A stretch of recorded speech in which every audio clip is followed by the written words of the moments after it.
able to hear yourself, so you definitely have to fix that. I can hear myself. No, not that. That's not what I meant. You can't hear your microphone. Isn't the thing that you're using, right? You're using the computer. Never mind. Just go. Just go. Just go. Let me listen to this. Not that. That's not what I meant. No, there we go.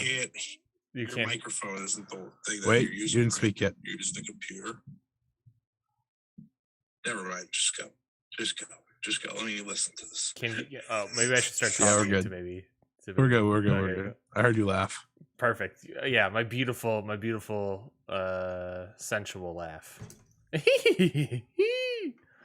I've been Scooby Doo. Yeah, I've been developing my laugh to be more Scooby Doo lately. Is that anything? Raggy. My real laugh is just like that, but my fake laugh is.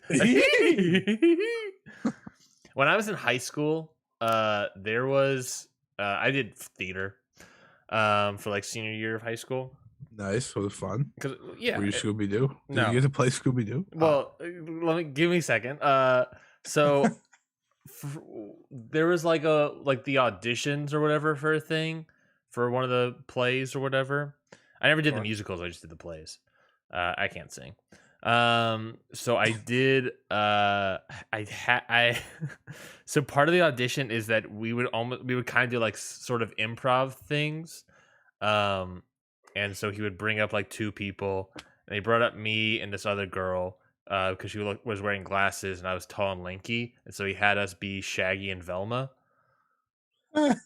And so I just went up there and just did the geez, man, like kind of like the strained voice. It was an okay impression, but then I ended with a solid zoinks, and I got a big pop from the crowd. Love that. My voice isn't tuned up to do it properly. I immediately tried to start doing a voice. And I was like, nope, that's not it. I'm bailing on that. Raggy. Yeah, zoinks. Oh boy, we haven't even started the show yet. No, but this is gonna be the show energy, and that's what I like about it. We should probably tweet out these things while I'm thinking about it. Got a whole lot of nothing today, baby. Well, we got something. There's certainly something. There's certainly some conversation to be had. Yeah, maybe Ryan can announce or reveal what he was counting on for this show. What's that? Oh, I don't know. I think it wasn't I was counting on it. It's just, when I was looking for news for this week, I was sort of expecting the usual from WWE as a news item. Did I want that to happen? Obviously not, but for purposes of news, for this week. Was week. It fair to also assume it might happen? I think it's fair. I think it's fair to assume shit like that. Raggy. Raggy? Who's Raggy? Raggy. Well, I don't know. I don't think he says Shaggy. Shaggy doesn't say his own name? No, well, Scooby can't say Shaggy. He says Raggy. That's the other thing. They put up Shaggy and Velma, and how many scenes do Shaggy and Velma have together? Like, I don't know. Like, man. Scooby should be there. Yeah, you gotta have Scoob there. You gotta have Scoob there because that's the whole point of the dynamic. Just having shit. I don't know the point of the fucking show. Let's be honest here. Yeah, the dynamic is Scooby. It's not called Shaggy and Velma. Find out what happened to this guy. It's called Scooby Doo. Scooby Doo Wrestlemania. That reminds me of the hilarious video that Dakota Kai and Malcolm Bivens did. Which one? The one they've where done a lot. when she was doing the Busted challenge, and then it goes to Malcolm Bivens. He's like, "Here, we're gonna watch Scooby Doo WrestleMania." Yeah, or whatever. Classic.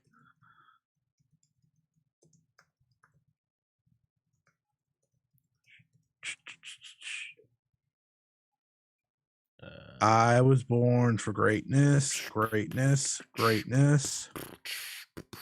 I was born for greatness. All right, let's greatness, get greatness. Let's get this GD show on the road, folks. GC dub. No. God, no. No, that was last week. Apparently they had a good show last night, but I don't know. Don't lie to me. Don't lie to me. That's what I've been told, that they had a good show last night. But who's to say? Who's to say for certain? If it wasn't the collective, it wasn't good. Who's to say? Okay, ready? You ready? Born ready. Ready for this? I won't hear it, but go ahead. All right. That is true. You won't hear it, but we'll hear it.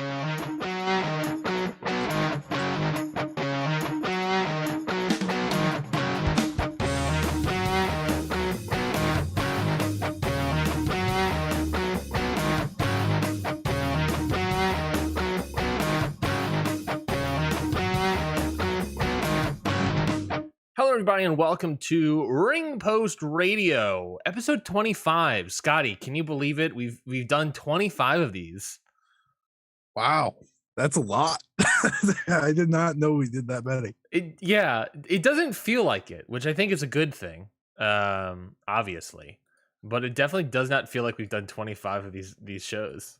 Well, I'm not famous and making hundreds of dollars yet, so I guess it won't feel like it until we get there. That's true. I mean, we are in the wrestling podcast business. It's not like it's the most profitable business. Oh yeah, there. Ask Conrad Thompson, buddy. Well, because he gets to get Ric Flair and all these other people on there. Yeah, but Ric Flair sucks. Yeah. I'm more entertaining than Ric Flair. That's true. I think we just got the quote of the show early. Yeah, we start off hot, ladies and gents. Scotty Edwards. I'm more entertaining than Ric Flair. Let's just talk truth here. Just talk truth here? When we have T-shirts, can they be just our faces with a quote next to them? So it says, I'm more entertaining than Ric Flair. I think that's the start of something great right there. And, we'll put the little Ring Post Radio stamp on it underneath just so people are like, oh, what is that from? Oh, this is an amazing podcast called Ring Post Radio. Is he really more entertaining than Ric Flair? Of course he is. There's only one way to find out, and that's by listening to Ring Post Radio. Of course he is. He rants about NWA, GCW, and Impact. What's not to love? What's not to love about that? Well, you could say, maybe they should talk about better topics. And I also think that sometimes. But here we are this week. And if you want to talk about great topics, we don't have that for you. We do have topics, though. That's what this is about. Yeah, there's definitely topics today. There's definitely news. It's more news than anything. We are going to review the Rev Pro High Stakes show, which is a phenomenal show, top down, I thought. Look at Ryan. He just dropped a phenomenal comment. I thought it was a phenomenal. Ryan Neitzey, more entertaining than AJ Styles. And they dabbed and lost all the credibility. All right, continue. We're also going to talk about the insanity that was the Shane McMahon news.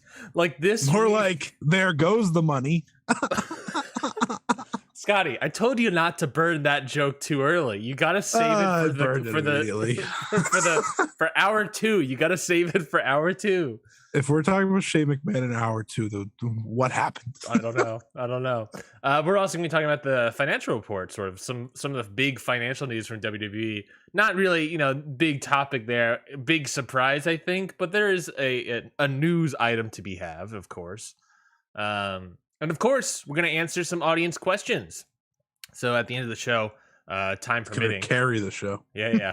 From time permitting, we got audience questions. So if you're watching this live or anything, of course, you can leave a comment in whatever platform you're watching this on, Twitch, YouTube, Facebook, Twitter. Supposedly, Restream will get it to us. They've apparently not gotten to us before, so I don't quite know what would happen, but we'll see, I guess. I'm doing the Shane McMahon thing. Is that what you're doing? Is that what you've been doing for this past year? Excuse me. No. So there'll be a lot of Shane McMahon. His elbow must be destroyed from all the Shane McMahon. My elbow hurts. Yeah. So I can only imagine his elbow hurts. Well, in a good sense, the money did come for WWE. It wasn't in the form of Shane McMahon, but it was in form of literal cash.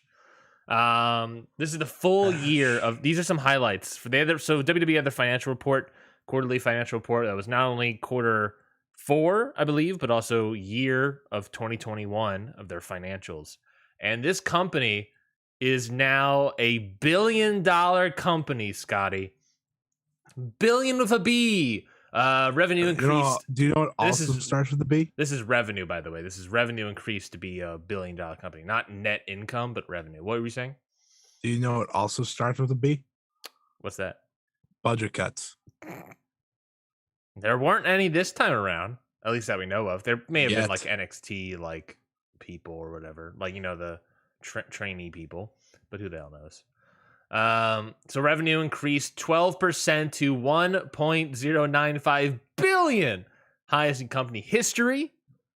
That's insane. The insanity of that is insane. Their operating income is going to be increased as well. Basically, obviously, this is all from like their television deals, making them a shit ton of money. This is obviously from the Saudi Arabia deals, making a lot of money. Which, note on that is that Nick Khan was like, why not more? Someone questioned, why not you have more Saudi shows if it gets you this much money? And Nick Khan was like, I agree. So, who knows what's going to happen there?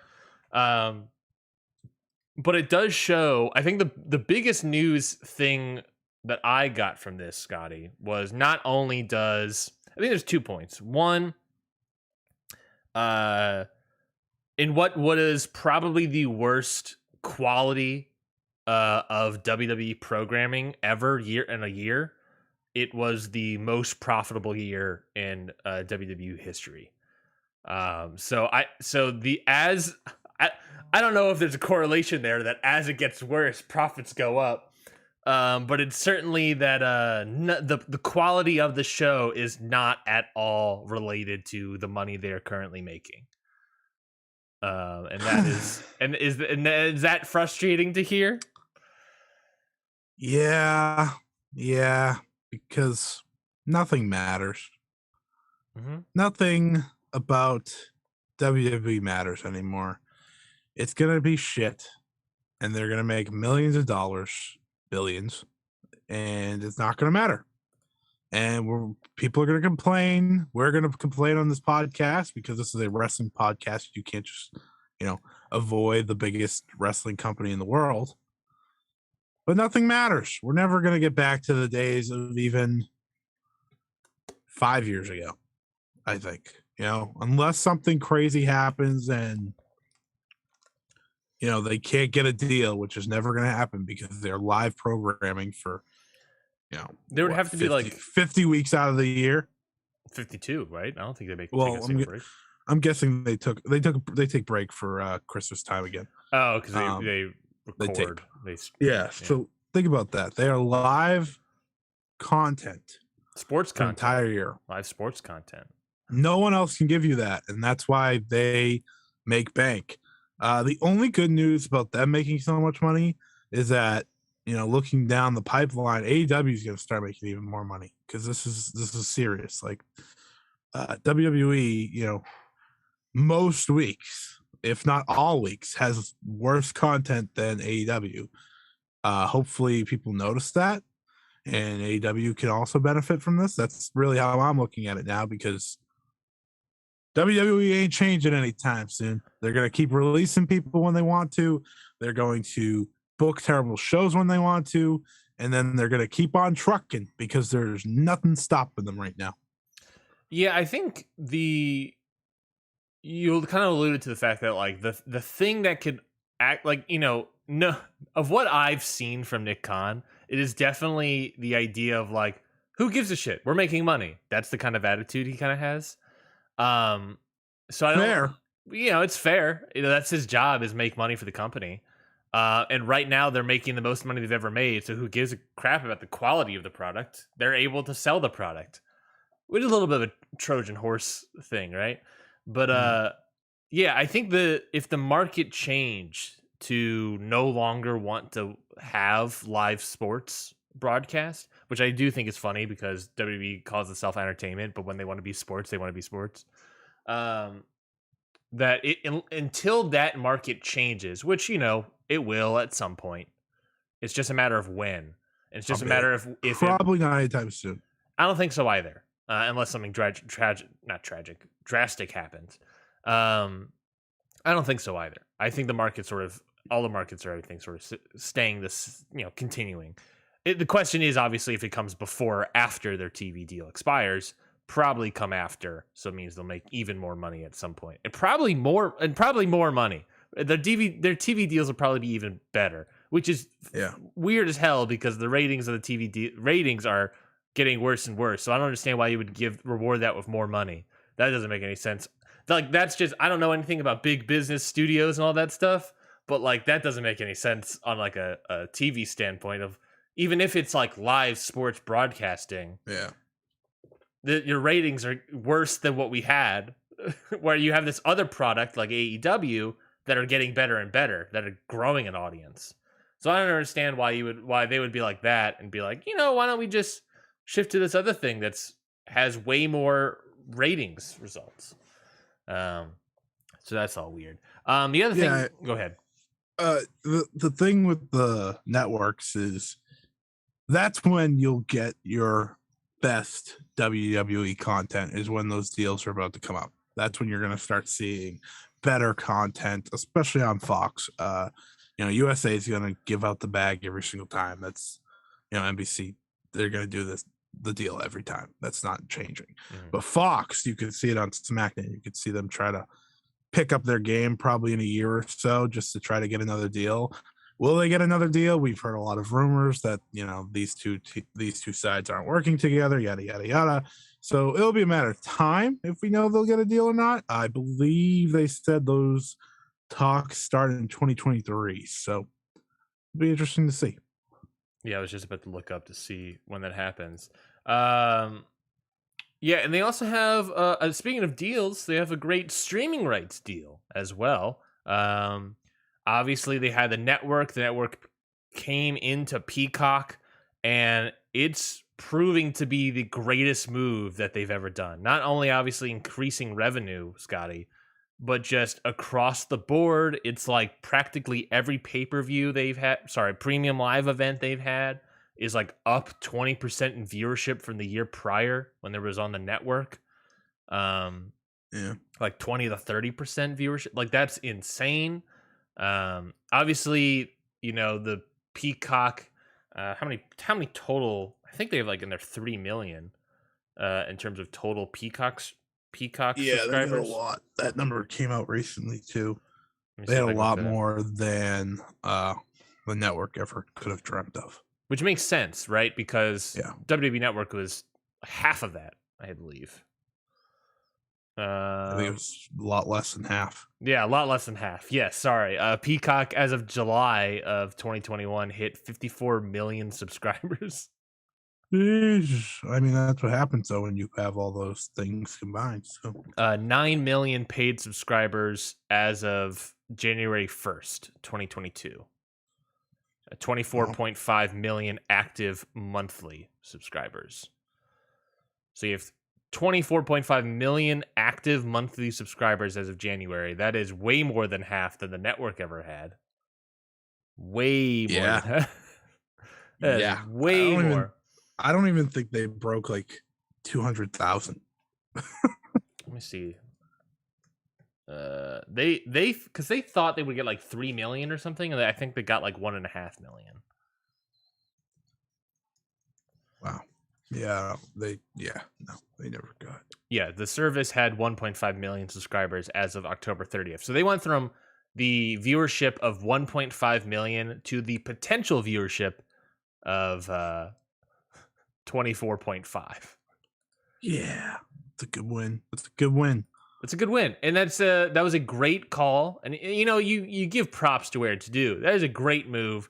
Obviously, a great move for a company. I don't like this company. I want it to make better wrestling content, obviously, but it's like when you're making in a business strategy, that is an insanely great deal, an insanely great move. I would almost think 20 and 30% is too low.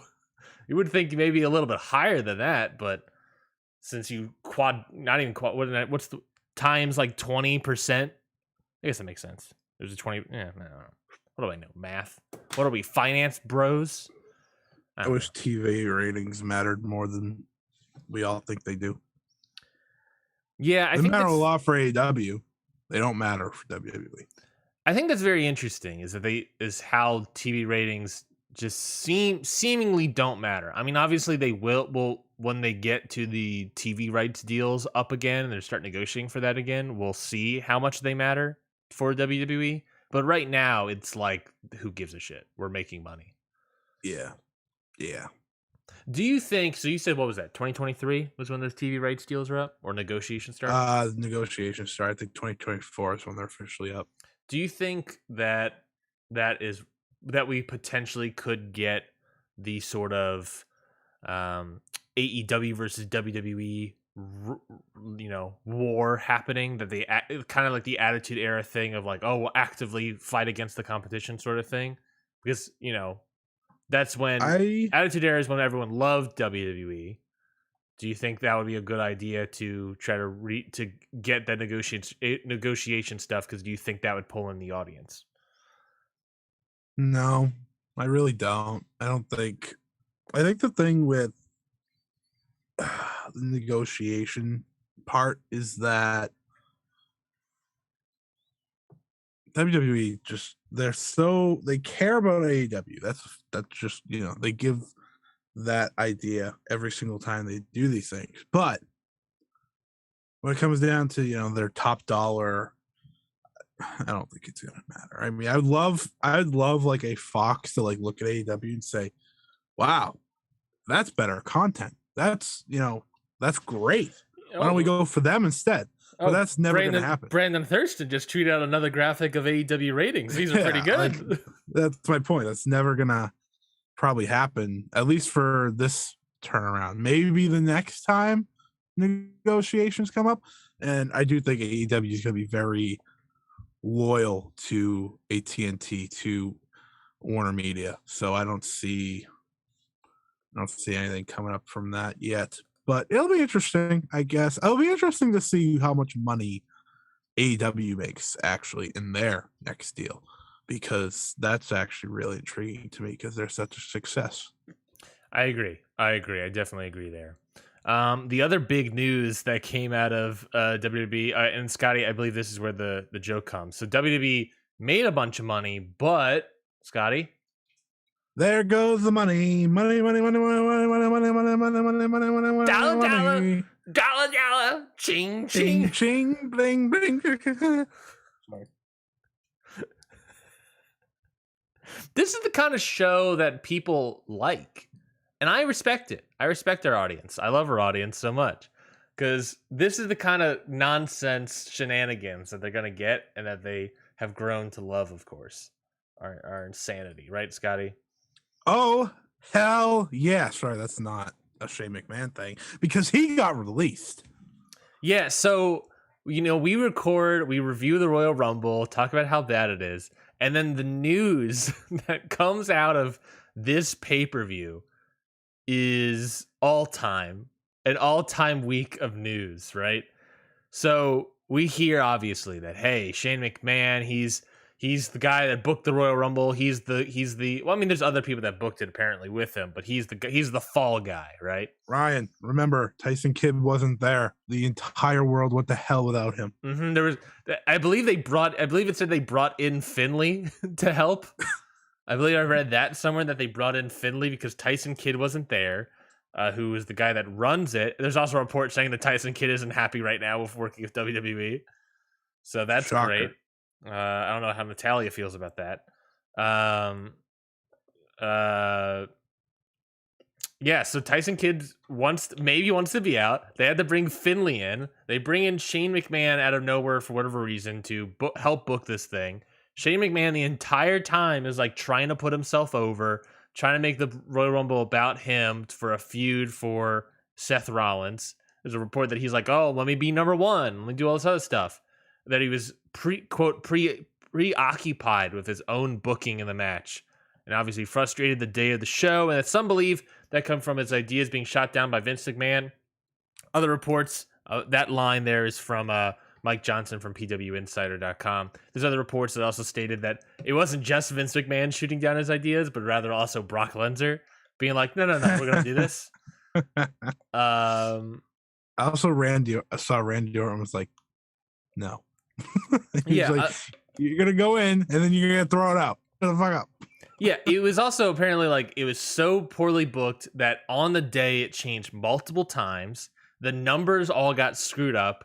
That same thing about Randy Orton. He apparently, I'm guessing his number got pulled. He was ready to go out, and then here comes the money. Here we go. That started playing, and Randy's like, "I'm not coming out to that." So that's your cue, man. And then that was that. Yeah, and that explains the atrocity, the atrocity, let's say. There we go. Of that Royal Rumble, right? I have a take. Go for it. As much as WWE doesn't care about, their content and, so forth, I think this week tells you that deep down they still care about their content outside of just the wrestlers. Because the fact that, especially their biggest matches, yeah, Royal Rumble, you're not supposed to miss. Royal Rumble, even the worst Royal Rumble should be entertaining. Yeah. This was not the case this year. And that rule has been proven false. That is why someone has been fired. Like that, they sit there and realize this is our hit. This is how we kick off to WrestleMania. These next 3 months are all that matter in WWE's calendar. And the fact that they started off so poorly, that's why Shane McMahon's gone. That's why. They're going to do everything they can to keep a Tyson Kidd. Next year's Royal Rumble's probably going to have some ridiculous surprise in it. They're going to try, and as much as they don't care about content, they care about their biggest shows. They care about their road to WrestleMania, and that's why Shane McMahon's no longer there.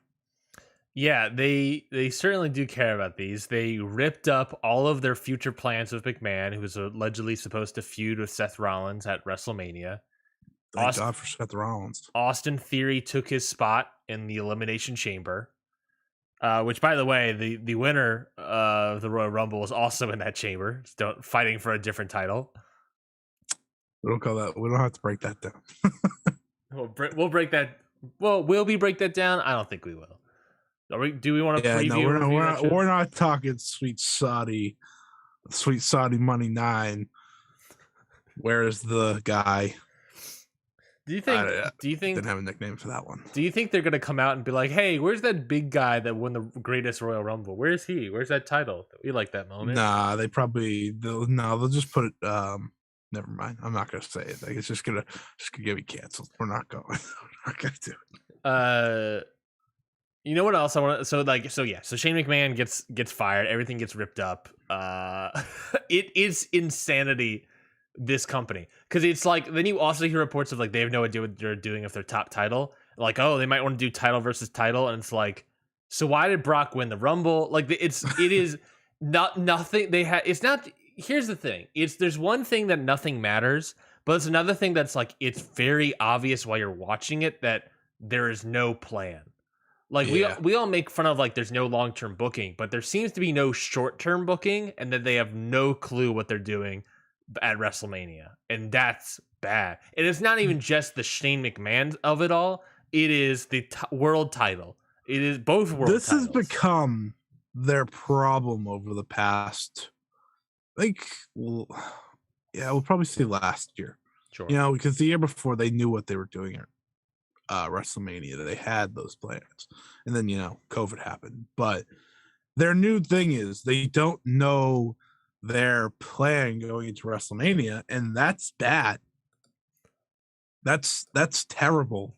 It's not because good. WrestleMania, I don't care what anyone else says, that's your biggest show of the year. That is the show that will have the most eyes on it. That is a 2-night extravaganza. What is the commercial telling me? Oh, it's stupendous. It's just stupid, but that's fine. They're gonna run out of adjectives. They're going to be in AT&T Stadium in Dallas. Gonna have the biggest crowd possible.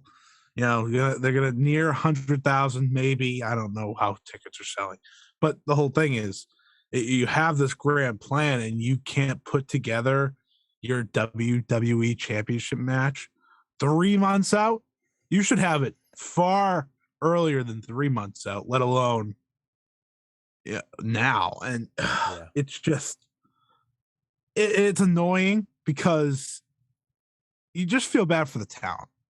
That's really all we can do when we talk about WWE, and we've said that on the show. All you can do is feel for the talent, because that's really who you're cheering on anymore. You're not cheering on the business, the company. You're cheering on the wrestlers that still work there, because what did they do? They didn't do anything wrong. Yeah, maybe the wrong thing they did was re-sign, but listen, get your bag. Like, I'm not gonna yell at someone for going to get their money and providing for their family. That's what you got to do. Yeah. So really all we can do is cheer for them, and it sucks because the Universal title is their most important title right now because of who it's on. Yeah. But forever it's going to be the WWE Championship, and they don't even care about it. What's going to be the match at WrestleMania? Couldn't tell you because they can't tell me. So why would I be able to tell you? Yeah, one of our audience questions that we'll get to eventually later, if we have time, of course, is to predict the card for AEW Revolution. I think the fun one is predict the card for WrestleMania, man. Who the hell knows? like, okay, sure, Brock versus Roman, lock. Charlotte versus Ronda, lock. Charlotte versus Ronda, lock. Becky versus Bianca. I think that's pretty. We're not doing pretty Bianca. lock. Bianca's not. They're doing Bianca. No. I don't understand. Why? But why do you think that? Because there's been reports that they're doing that. Oh, is that true? I haven't seen the reports. Why not just do? They'll probably just do Becky and like a 4-way with like Liv and Bianca. I don't think you understand how much they don't care about Liv. What about you've been giving Liv a lot of credit? What about and Lita? They don't give a shit about Liv. What about Lita? No, they're already doing Lita at Sweet Saudi Money 7. Why don't they just do it at WrestleMania 2? I don't know. Why are you asking me these questions? I don't care. I don't care anymore. And neither does WWE, and that's the problem. That the fans don't care. They don't care. Anyway, Shane McMahon got released. Fuck him. Shane McMahon got released. The only the Royal Rumble. The only release. Well, the only release this week. I guess there was the other guy, Brian Kendrick, Spanky. But yeah, don't worry. There was a report that he's probably coming back down the line. Well, I mean, we have to remember that he is the son of the owner of the company. Oh, Shane McMahon. I thought you were talking about Spanky. Oh, no. They said they'll bring back Shane. No, Spanky, who the hell knows? Yeah, Shane will be back. That's they just cut him right now. He's going to be back at some point. They're like, listen, we have a lot of heat on us right now. Got to cut someone. He's a scapegoat. Here's your $2 million paycheck. Go sit at home. We'll call you back in 4 months. Yeah, he'll be back. Whatever will I do without my Shane McMahon WrestleMania match? Oh, no. But also, we have no stars, so let's bring in Shane McMahon. Shane McMahon, who's not a trained wrestler. This company, man. This company.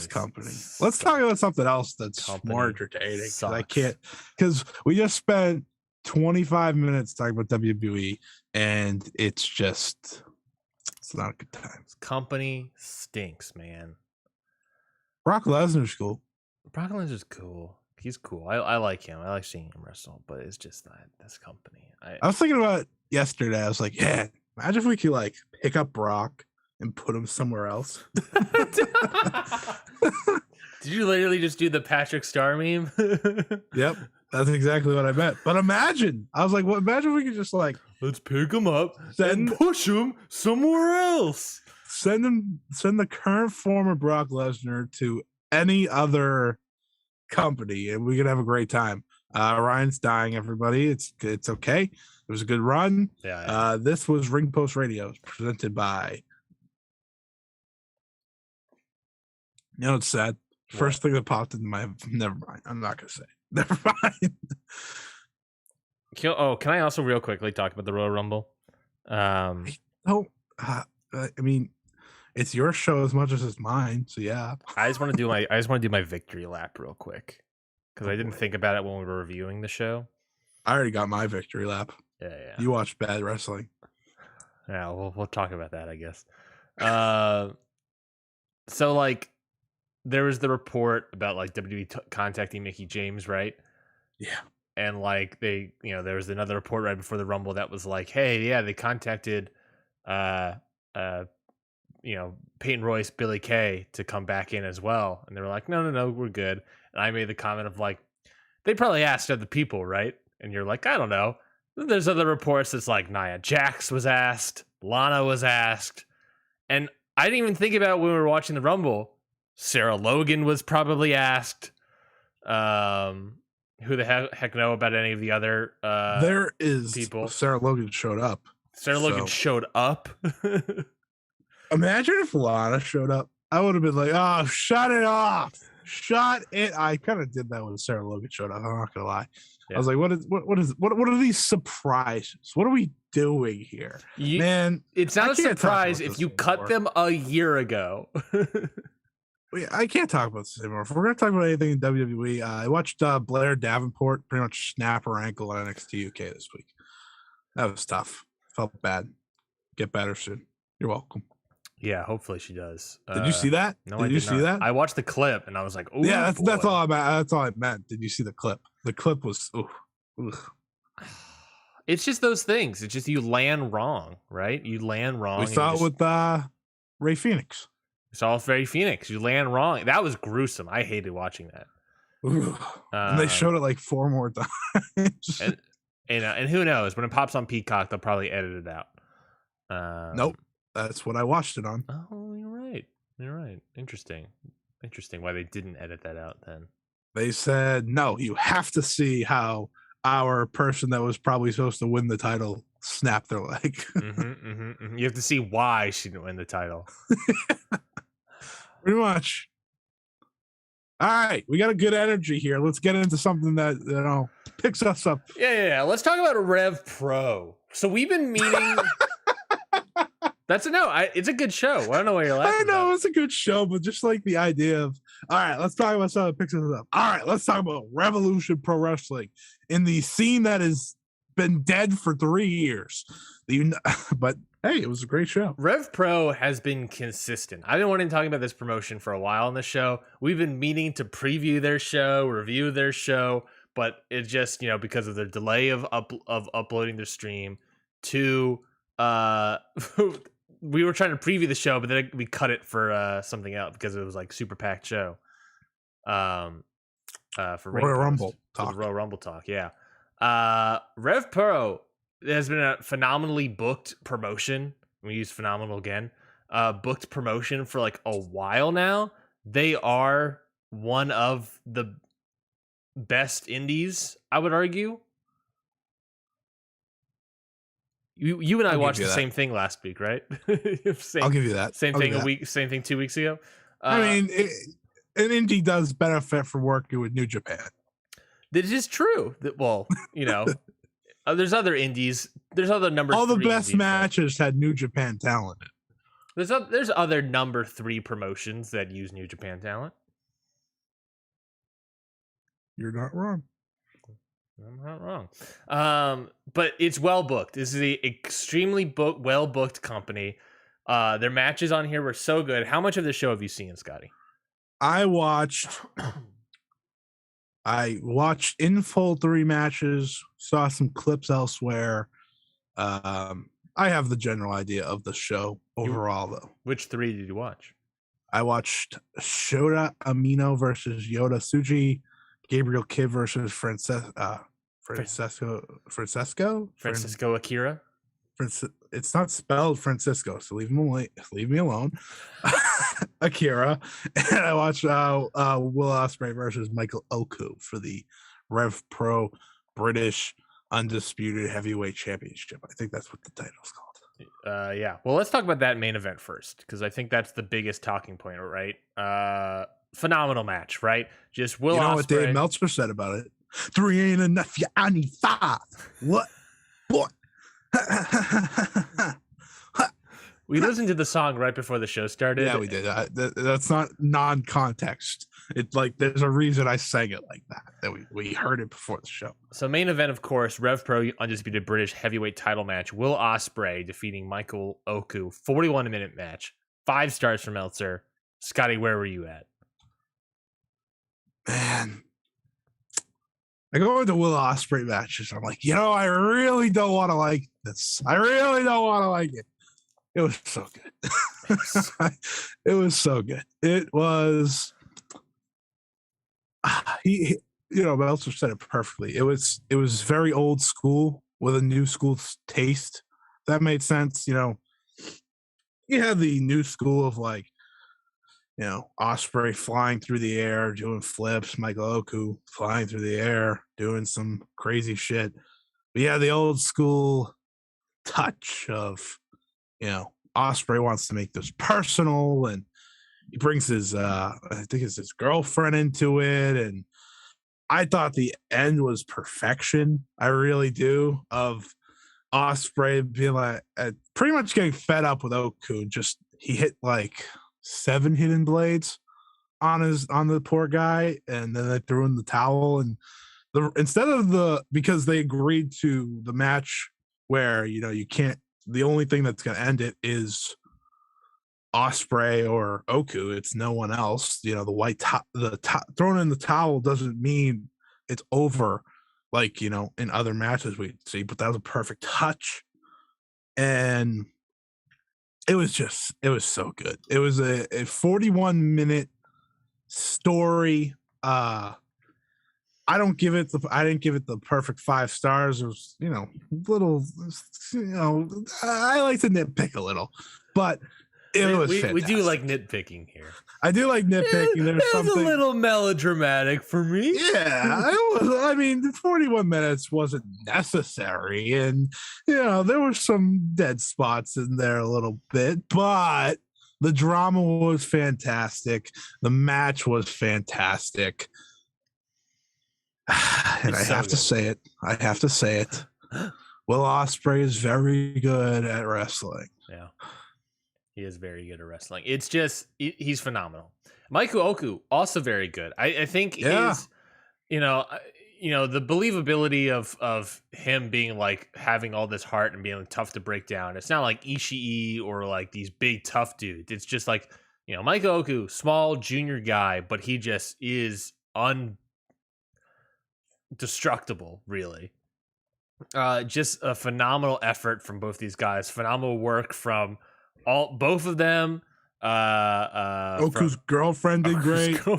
That moment where Will Ospreay drags her ass over the guardrail, that was like, it got real. I mean, I thought, I thought she was playing it up a little bit too much, but it was just like, it's just throughout the match. But I was just like, that moment was like, oh, that was real. There was a lot of, and that's what also was great about like wrestling is imperfection of wrestling is the moment where it feels real, that you forget it's fake. That moment where he grabs the girlfriend, and then like Oku comes out of nowhere with this like flying drop kick. Will Ospreay flies back into the guardrail. Oku checks on his girlfriend, then turns around, looks at Will Ospreay, blood rushing down his face, eyes wide open, like, you mother, and just beats the crap out of him. And that was like great. Yeah. Early in the match where they're on the top rope and Ospreay throws him into the table. Oh yeah, that was nuts. That was terrifying. Just that was a great moment. These moments that make you forget you're watching something fake. These real moments. That's the genius of pro wrestling. And these two guys know what they were doing, know what they were having to put on there. The ref stoppage stipulation was great, or the lack of ref stoppage stipulation was great, I should say. Michael Oku looked very good. The blood was very good. You said like Will Ospreay was flying over the place. He wasn't really flying that much all over the place. He was doing a lot of. No, but he was doing his. Sometimes he would do it. But yeah, he has really slowed that down in all his matches. He's not the junior he once was anymore. Yeah, he has added a more methodical mindset of sorts to his, and I think it's made him such a better wrestler. Yeah. He is so much more methodical. He's got that heavyweight main event style now. Yeah. And it's just, man, I really wish the crowd was fully behind Oku. Obviously there was people rooting for Ospreay, That would have made the match even better. But it's just this match, the work that, like, it's unbelievable that Will Ospreay's been doing. And also, it's Will Ospreay. Man, he's in Rev Pro as the main the world champion, right? With this big new ginormous belt. They're putting the new South belt to shame. This guy is just leading this company. He had this outstanding match with Ricky Knight Jr. He has this match with Michael Oku. It's just, he's just building up dudes, and it's like, man, this company is just making some of the best English wrestlers, not even English, European, I guess, wrestlers right now. It's just miles ahead of anything else happening in England. It's just, you take from where it's at right now to where it was, what was it, 5 years ago, 6 years ago? Mm-hmm. It's just night and day, practically. Yeah, I do say that they benefit massively from the New Japan relationship. They use that talent, maybe more and better than any other promotion outside of New Japan. Every match that I watched in full on the show had New Japan talent in it, and I thought they all shine in some way. And to bring up an Ospreay match that I liked a lot, he had a match with Shota, or as everyone likes to call him, Shooter, for the title, I believe at the end of last year. And it's asking a lot of Shooter because he's still on excursion, clearly. But it was a good showcase for the potential future ace of New Japan. So, yeah, no, this was just a top-down great show. Starting off with Alex Coughlin making a surprise appearance, attacking Gideon Gray and beating him in like no longer a young lion. No longer young lion. This appears to be his excursion, I'm guessing. Seems that way. I don't believe he's booked. He may be booked for some American shows. He might be booked for Terminus, probably, just because I started realizing they're booking people that didn't make the first show. He no longer young lion, Alex Coughlin. He looks great. He looks phenomenal. New gear, same stash. That's all that matters, baby. Gotta keep it. Gotta keep the stash. And then Shota Umino defeating Yota Tsuji. Man, I like this match a lot. Me too. I thought this match was great. I thought this was my second favorite match on the show, which a lot of people pick Kid and Akira, which is fair because they beat the snot out of each other. But I actually thought Tsuji actually looked incredible in this match. I thought he really showed out because everyone's eyes are on Shooter here. Let's not lie. He is the guy that he's considered next in the line of greatness. But Yoda's doing things that I did not know he could do. Because we see the Young Lion matches, and they're not supposed to be doing kicks and offense. They're just supposed to be forearming the shit out of people and drop kicks. So it was really cool to see him show out. And is Shooter ready yet to take that mantle? I don't know, but was Okada when he jumped in? No, I don't think he was. I mean, he was an Impact. It's hard to tell there. So that's not really his fault. But you never really know until they get back to New Japan traditional, right? So you look at these two guys and you're like, okay, if you told me in 5 years they were main eventing Wrestle Dontaku for the IWGP World Title, probably wouldn't be shocked. Yeah. Honestly, in 5 years. Yeah, I think Shota's definitely gotten better in Rev Pro. There was a point in time there where things were looking bleak for Shota when they first got back. Yeah, when they first got back, it was kind of not looking good. But he's turning it around. He's looking better. I love Yota Tsuji. He's this is I believe one of his first matches as a newly appointed what's that faction called? Legion, yeah, newly appointed. He's Tanahashi's boy, so of course he's great. He's great. I think Yota Tsuji is very good. I really enjoy him a lot. I thought this match was outstanding. I'm trying to remember a single spot from it, so maybe there's something to say there. I mean, it was really cool that I watched this like a week ago. So yeah, me too. Shooter's using the Death Rider for anyone, which is the paradigm shift. Mm-hmm. So that match will happen someday. It'll be very cool. Yeah. I wonder, how that will happen. I'm surprised they haven't brought him into AEW yet. I'm surprised they haven't brought in any of these young lions into AEW yet. I would like to see them bring in Shooter for. I'm going to keep calling him Shooter because that's what we call. I'd like to see them bring him in for some strong tapings. I know he's on excursion to England and whatnot, but I think he'd benefit from different crowd, different atmosphere than just Rev Pro. Yeah, and I think maybe everyone else is moving around. That's true. That is true.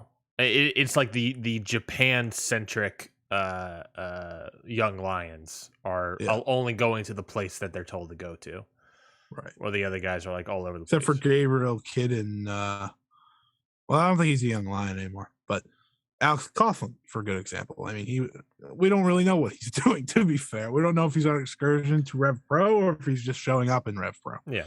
And I guess to be fair to Gabe Kidd, they're giving him a little bit looser leash based on what happened, with him. So I don't blame him whatsoever. He's good, though.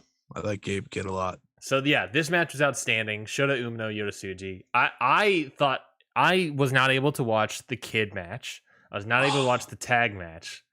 I've been watching these matches at work. Hero is awesome. I've been watching these matches at work, and I could not watch the last two or the second to last two time. But I thought this match was outstanding. Umino and Tsuji. I think you'll like Kidd versus Akira a lot. Just a lot of stiff slapping and chopping. Akira's really good. Yes, if you haven't seen. Dan Maloney versus Callum Newman, with Dan Maloney picking up the win. You haven't seen this match. The match was okay. Match is fine. These guys are both pretty good. Callum Newman is a Will Ospreay trainee, so for a fact that this kid's gonna be something someday. Mm-hmm. Dan Maloney, he's leaning into the heel stuff. He's healing now. I think and he cut like a little promo thing afterwards that wasn't that great. I think we're starting the Dan Maloney heel turn thing, so it's just sort of like okay, well. Maybe he'll figure it out, but he hasn't quite figured it out yet, I think. But it was still fine. I think it was. Can't win them all. Rev Pro Undisputed British Women's Title match. Alec Windsor defeating Charlie Evans. Charlie Evans coming from Australia to America to Charlie Evans is going everywhere. To England with her boyfriend. I thought this match was pretty good. I think Charlie Evans is actually really good. When I watched her in Beyond for the first time, wrestling Masha Slamovich, which of course Masha Slamovich is great, but I thought that match is great. That match ruled. Yeah. Between those two, I think Charlie Evans has got a good potential there. The women's division and Rev Pro could be better. They've had issues obviously with Jamie Hayter, Blair Davenport. Now I guess Giselle Shaw is going into Impact. They've had people getting scooped up left and right, so they're doing their best. They brought High-End in. They're bringing High-End back into the fold, so that's something. Yeah. Good match. Ricky Knight Jr. defeating Luke Jacobs. Ricky Knight Jr. is another guy that was sort of made by Will Ospreay. Very good match here. Luke Jacobs has the tough guy mentality of like the slap me a bunch, I don't give a crap mentality. Which, if that's where you're at as a wrestler, I love it. I want to see more of it. I can't wait to see it all. Man, that hurts so much. Oh my god. To watch. It hurts to watch, but I love to hear it. 22-minute match here. Could have been a little shorter, but besides that, I thought Ricky Knight Jr. was doing good work. Like I said, they're making dudes in Rev Pro. They're making dudes. They have a roster of dudes. They have no other choice, to be fair. They have no other choice. Yeah, they have to. The British wrestling scene is relatively, I don't want to call it dead. I think it's trying to come back now, but it was dead for a long time. I think Rev Pro, is the only company that's currently keeping the bridge scene alive. That's kicking. Yeah. Progress is pretty dead. Progress is pretty dead, but they're bringing in people. Did you see like these recent Progress cards? Yeah, I saw that at Go-Go on one of their shows too. A Go-Go is on one of the shows. He's in the loop on those shows. They're bringing in Jonathan Gresham. Yeah, Chris Ridgway is pretty good. Chris Ridgway's pretty solid. Cara Noir is pretty solid. They got some other people that are fairly solid, but it's just like a dead brand in terms of hype. Yeah, well, that's the WWE, baby. What was it? I saw someone tweeting out recently about Progress that it was. You're a liar. No one actually talks about Progress. No, it was about the GCW announced that they're going to be running a show in Europe in association with TNT, that promotion. Oh yeah. TNT apparently has a relationship also with Progress. Progress still has a relationship with WWE, and it was just like GCW has a relationship with WWE in 3 steps. Oh, by the way, shouts out to GCW for getting on Wrestle Universe. Good for them. Yeah, that was pretty cool. Ninja Mac pulling moves. Yeah, I guess so. I know one of the first matches they uploaded was Gage versus Cardona, which is like the GCW match that I like a lot. So, off the top of my head. Yeah, it's a weird promotion and streaming service to go on. But Wrestle Universe is going to just add so much. I think they're going to keep growing. Some people said they're going to try to be the IWTV of Japan, and I think that's a good shout. Which is very funny that GCW going to Wrestle Universe and not IWTV because of that whole thing. How do I say this nicely though? I prefer the content on Wrestle Universe by a lot. Oh, that doesn't surprise me. Yeah, but good for GCW. That's big. That's big time. Well, now that GCW is going to Wrestle Universe, does that statement still hold for you? We'll see. Wait and see. Does this mean that we may get Noah? I think they aired live though. Might be true. Do you think if they put no before I already know where you're going. I don't like it. I don't like it. Forget. Do you think there is now a chance that we can have Noah, Tokyo Joshi Pro, DDT roster members showing up in GCW in the States? Oh God, I hope not. I mean, it'd be cool because they come to the States and like that part's awesome. But there's the other part of the GCW getting their hands on the good people. And I don't know. They're not used to that. So I don't know. Good talent. I'm kidding. They have a lot of talent that come in. We've been talking about Moxley and company for a while, Thunder Rosa and so on. So is there a chance? Probably. You're telling me that you don't want to see Yuka Sakazaki versus Alley Catch? How dare you put that onto this earth? God, no. That's interesting though, because GCW works with AEW, AEW works with TJPW, so little triangle there situation. If that means Maki Ito comes close to Boston, though, might be a win. I think it's gonna be up in the air, I guess. Though GCW doesn't come near Boston, so fuck that. What about I mean that's a match that would sell tickets. Not Yuka will sell tickets, sure. But that's a match that I would watch, honestly. Alley Catch versus Maki Ito. I would actually probably watch that just to be like, what the hell is this going to be? A shit ton of people would probably watch it. Yeah, a shit ton of people would watch that match. I would watch it just because I'd be like, what the hell is happening? Yeah, I could see it happen. I mean, I know they're coming to the States for Prestige Wrestling out on the West Coast. So maybe we don't know. These two matches I were not able to see, but I want to hear your thoughts on it, Scotty. Gabriel Kidd, Francisco Akira. So good. New Japan Young Lion, All Japan Young Lion. So a very interesting matchup here. What did you think of it? Gabriel Kidd. I've been singing the praises of Gabriel Kidd a lot lately. I think he's doing some great work.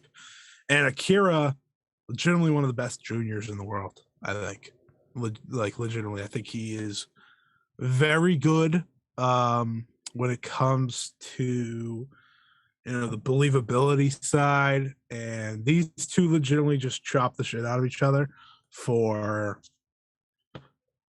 I don't know, they probably went 14 minutes or so, and they beat the snot out of each other. It's really all you can ask for, right? In these types of matches, you don't want anything less than, okay, just give me two guys going in there and just trying to prove who's better. Yeah. Because that's how you get to the best matches. And I've been really talking about this lately of, you go back to the basics of wrestling, and that's when you can get the best wrestling. And I thought they really channeled that.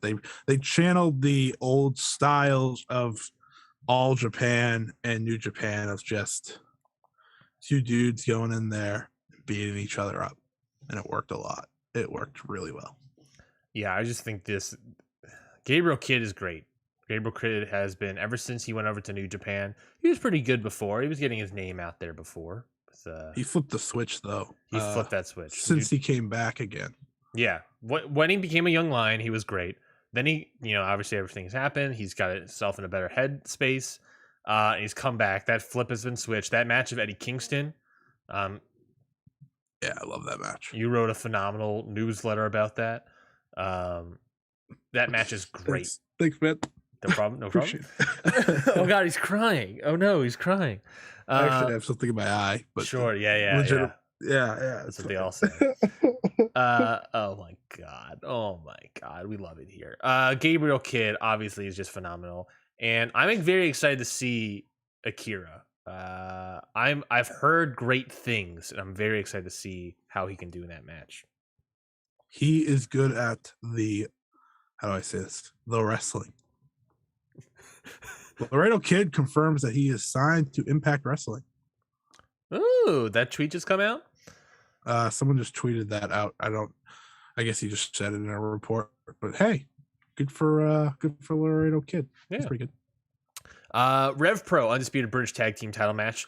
Sunshine Machine, Chuck Mambo, and TK Cooper defeating the team of Aussie Open, Kyle Fletcher, Mark Davis. I did not watch this. You did not watch this. I thought you said you did. No. Oh, you no, did. I said I watched 3 matches, and right. I looked at it and I said, "Oh man, Aussie Open matches can be really hit or miss with me because sometimes they're just absolute spot fest that bother the shit out of me." The old school man over here. Well, they're legit, but they'll do things up. Oh, that should be the end. Oh no, he kicked out at 1. Of course he did, and I'm like, okay, I don't. Sometimes, but sometimes Aussie Open, I will admit, it's one of the best tag teams in the world. But I could not get myself to do it this time because I watched one of their matches from last year and I was like, okay, after the 19th kick out, I kind of, lost interest in this one. So yeah, me and Aussie Open have a love-hate relationship right now. Understood. I enjoy Aussie Open, so I'm definitely excited to see them. They're very good. They are very good. They're awesome. I'm not gonna I can't wait till they actually get to Impact. Not Impact. Jesus Christ! Take it back. Cancel the show until they get back to New Japan proper because they're part of the United Empire now. They debut in New Japan proper.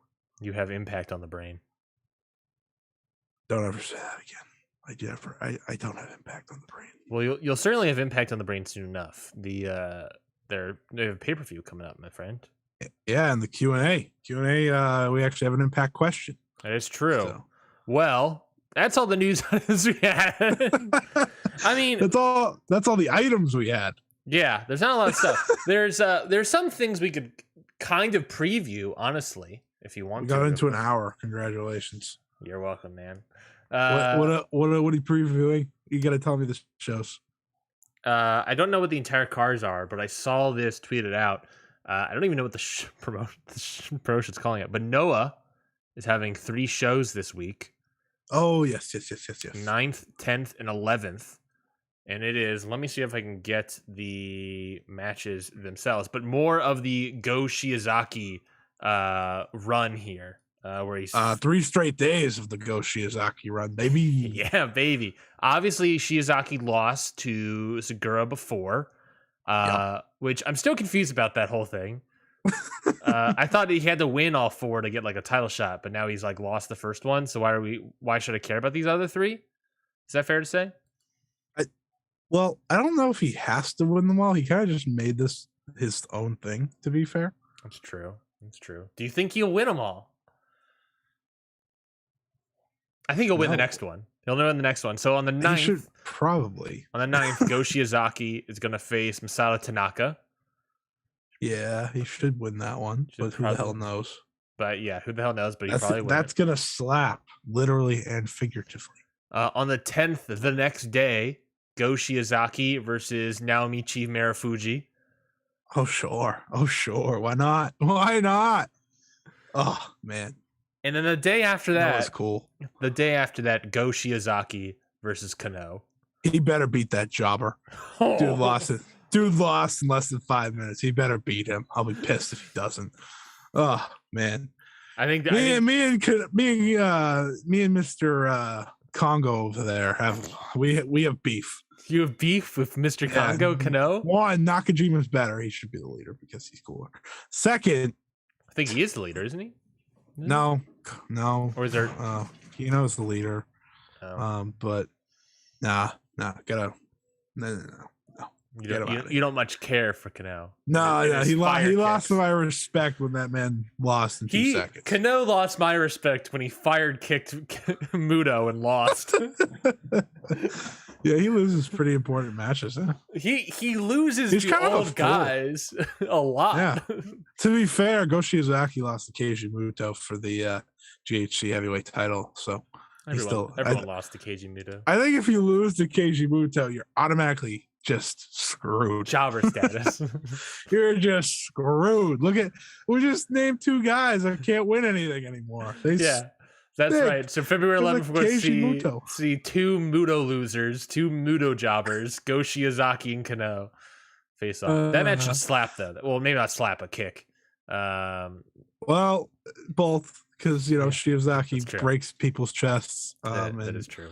And yeah, that's gonna be awesome. That'll be the best one of the 3, as long as Go is like good in capable condition after the first 2. As long as he's good to go Shiozaki, then I think that matches. All 3 of those matches have potential. What? This guy, he said. What? I knew it was coming. I knew you were gonna do it. I knew you were gonna drop the. As long as he's just Ryan. You're just making these days hard to get through. The only other show that I have written down here that we could preview is Warrior Wrestling 19. Oh, that's a news bit. Oh, okay.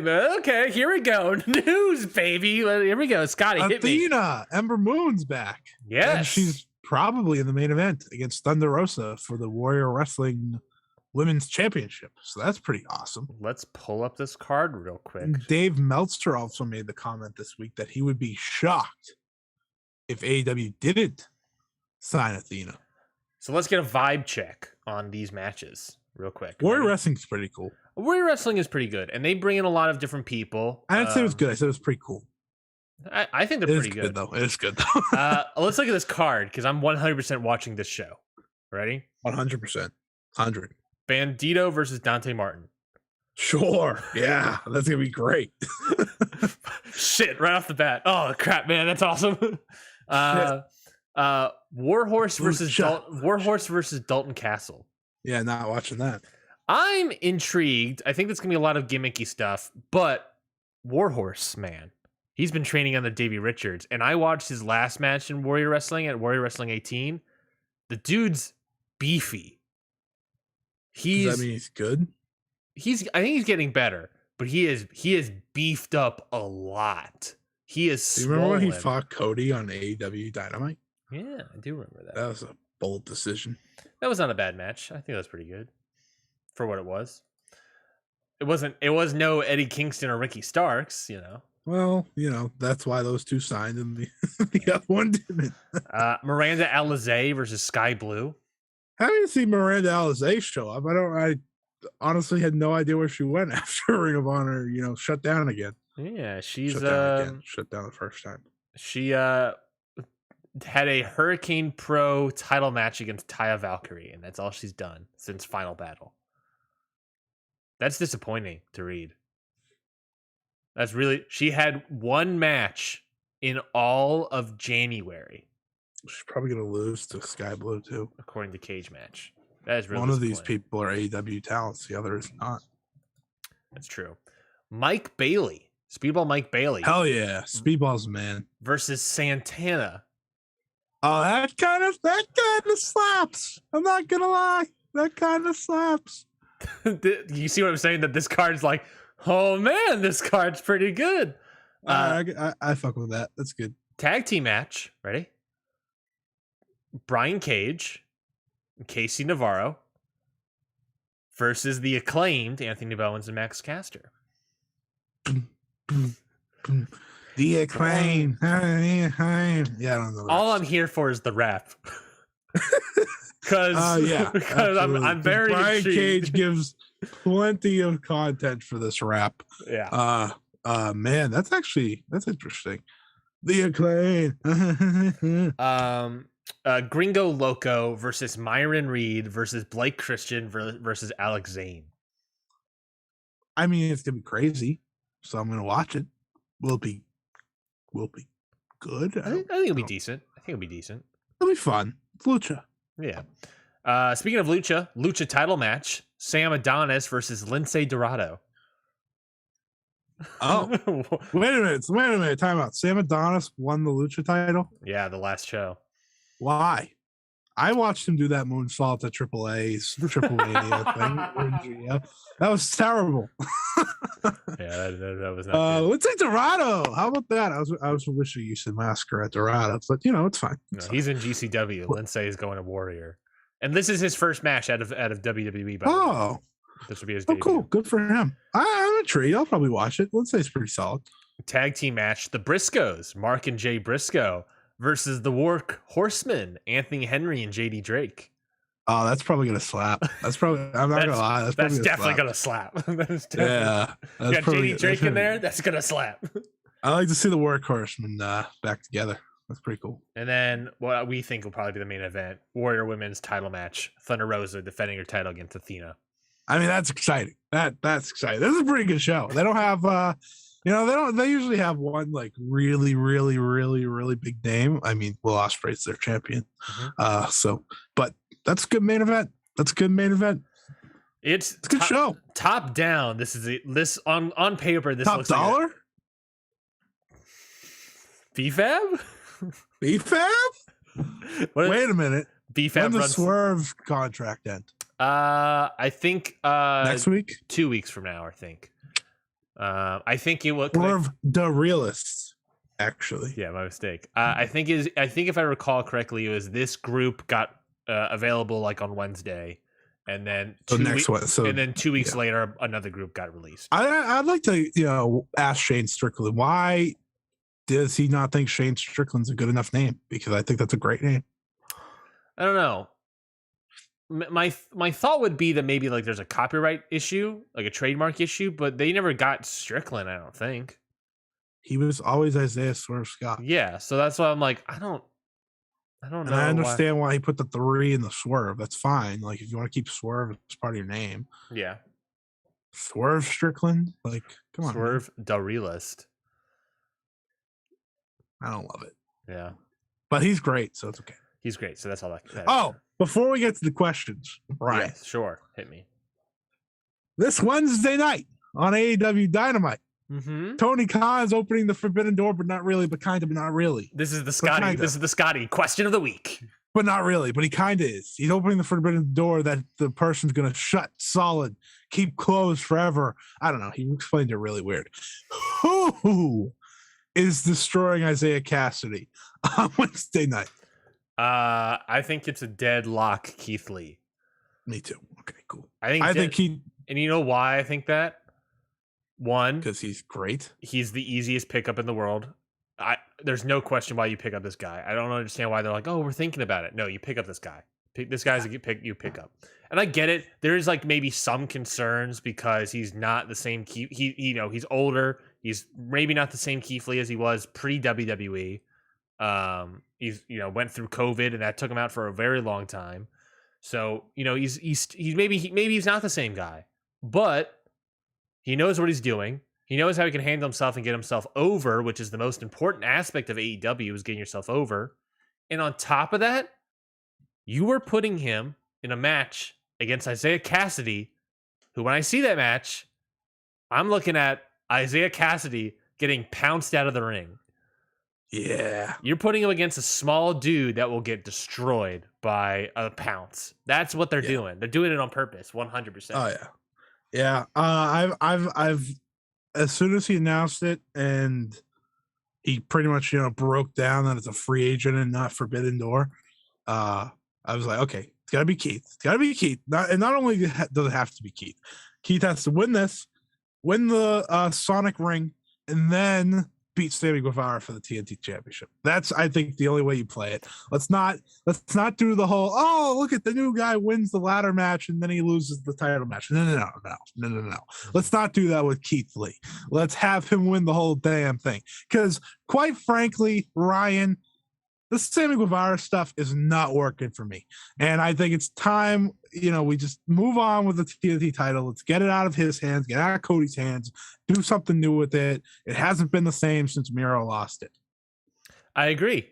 I also think, though, that there's a chance. Remember Miro?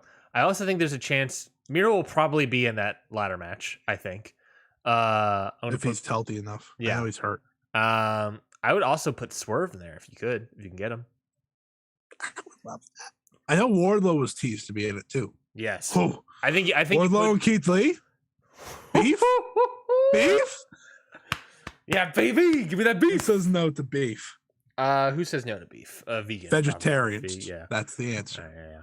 And all the ones that follow that. Brian Danielson vegan. says no. Ah, man, I have a gripe with AEW. This show is just whatever. Screw the questions. Get these questions out of here. We'll get to the questions, but we got an entire hour. We got to kill some time. I want to just watch Brian Danielson wrestle, man. Like he hasn't wrestled since the first episode of Dynamite. I'm just sitting here like, come on. He hasn't wrestled in a month now. What are we doing here? I got spoiled. Okay, I got spoiled. He wrestles every freaking week, and now he's not wrestling at all. Now I'm not getting my 4-star matches guaranteed anymore. Now I have to watch. What the hell happened on Dynamite this week? I don't even know. I don't even know what happens. At least we're getting Hook. Hook's coming. Hook. Send the Hook. But you know what? Send Danielson. That's what I want. Let's send Danielson. Let's get him out there. Let's start having him wrestle, because my God, I want to see the best wrestler in the damn company wrestle. We do have an AEW World Title match coming up this Wednesday. That's gonna be something.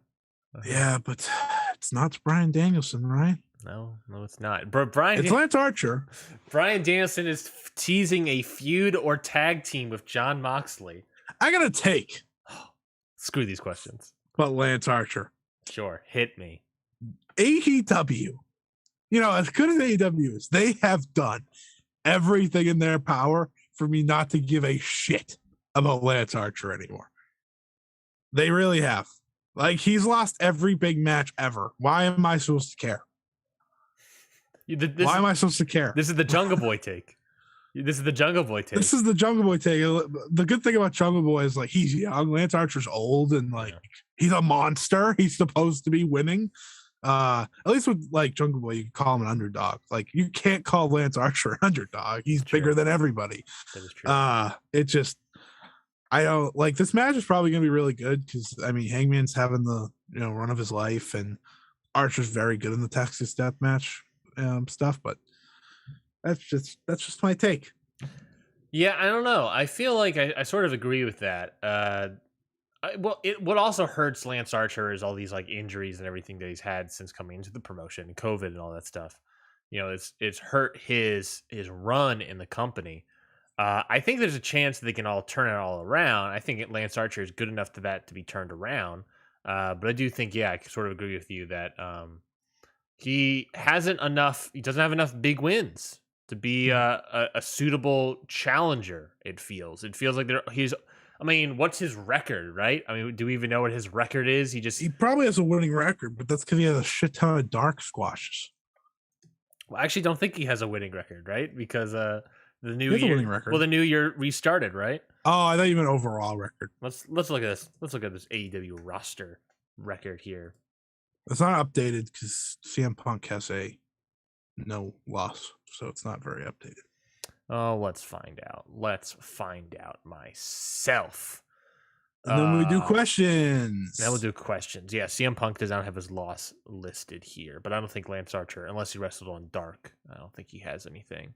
So Lance Archer, 3-0 this year. Where's Kyle O'Reilly, by the way? I'm looking at him. Where's Kyle? He O'Reilly? had a kid. You're right. He did have a kid. Good on him. So we just have to wait forever for him to come back.